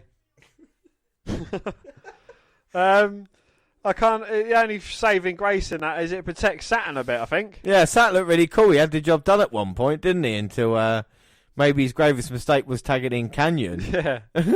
But we have got new tag team champions. Well, Savage and the girls are trying to leave in the limo, but it's blocked by a septic truck. You can see it coming from here. Nash is driving, gets out, put a hose in the sunroof, and the villains get sprayed. Nash says something about this portion of Nitro has been brought to you by Septic Services for all your savage septic needs. Okay, that was quite a funny line. And then we get that cunt DJ round again. And the cage is being lowered to the ring, or is the ring hiring up to the cage? Who knows? It's a TV title on the line, and it's going to be Rick Steiner versus Sting. In a cage with a roof. Steiner defending and Tank Abbott as the guest referee. Now, this was Bischoff's, WCW's great idea with Tank Abbott. They're seeing the success with Ken Shamrock and decided to go, or basically do the same with Tank Abbott. And there is a story coming out about him, which is hilarious, you know. But we'll see Tank Abbott and we'll talk about him more. He's an ultimate fighter, so he's here to have some legitimacy, and he'll pull no shit in this main event. But here's Sting, and again, no Goldberg. Don't know where Goldberg's gone, but we have got Sting, who is now teaming with Luger, but he's coming out. Yeah, well, Rick came out alone. He was without Scott. But Sting must be able to get the job done here, surely. Well, don't call me Shirley, but you think in the steel cage match, mano-y-mano, Sting will get the job done. So this is going up against Stone Cold Steve Austin versus The Undertaker for the WF title. What match piques your interest more? It would have to be Stone Cold versus The Undertaker. Yeah, but this cage has got a door on it. But this cage has got a roof on it, Dan. Yeah, but Stone Cold's got Stone Cold in it. Yeah, I suppose so. Well, the franchise player Sting's going to go for the TV title here. And Tank Abbott, well, he looks a bit like Stone Cold Steve Austin, if Stone Cold Steve Austin was a crack addict. Wore oversized t-shirts. Not even now, is it? Like, if Stone Cold decides to let go a little bit. Yeah. I think it would be fair to say. Now Sting grabbing hold of that roof and using it on Rick. Bouncing, I guess, against all sides of the cage. You don't really see that many steel cages here on Nitro or in WCW, so it does feel a little bit special. It does, but it's still cage with a roof. Hell in a Cell, smaller. And now Rick Steiner just beating up Sting. This time they're just trying to be like a WWF substitute as their own product then, do you reckon? Yeah. A lot of people are tuning out when they could change a lot of things, but they just don't. I think, you could even change that and go, right, we're going to go more wrestling orientated and have rules and not, have finishes and, like Ring of Honor did in the early days, like a code of honor. That could have worked well as a kind of alternative and gone like, right, this is for traditional wrestling fans who just want to see, guys going along. Yeah. As opposed to like a kind of watered down attitude. Don't get me wrong, I think the Steiners to go against Sting or Goldberg would have been interesting, but with Lex Luger involved, I'm not sure. And the WWF is so hot at the moment, WWE need to regroup and come back with something as opposed to just kind of throwing everything they've got at the moment. That is that indeed, yeah. And Sting's got Rick caught in between the ropes and the cage and just beating him at the moment. Hits him with a splash one time, goes for a second, but Rick moving out the way and Sting just bouncing off the side of that cage. And Tank Abbott, is this more of his domain? He's used to fighting in a cage style of arena. And he'll be looking on and hoping to get his feet wet soon in WCW. Rick Steiner in the main event? I don't like Rick Steiner. I like the idea of the Steiners, but he's there to be beaten. Yeah. He's just so plodding at the moment as well. He makes Sting look bad, and Sting's looked really good since he's come back. He has, yeah. Well, Tank Abbott saying he's not going to go for the pin. So I guess the only way this is knockout. Escaping over the top of the cage. No. It's through the Getting locked out through door. the door with the chain round it. Death. Maybe. I mean, the fan getting bored to death as opposed to the wrestler in ring would be more of a chance. Oh, Sting with a low blow, getting out of submission. Lovely drop kick from Sting. Can he try and turn this up and turn it into at least a half decent match? And now Sting with a clotheslines, feeling momentum.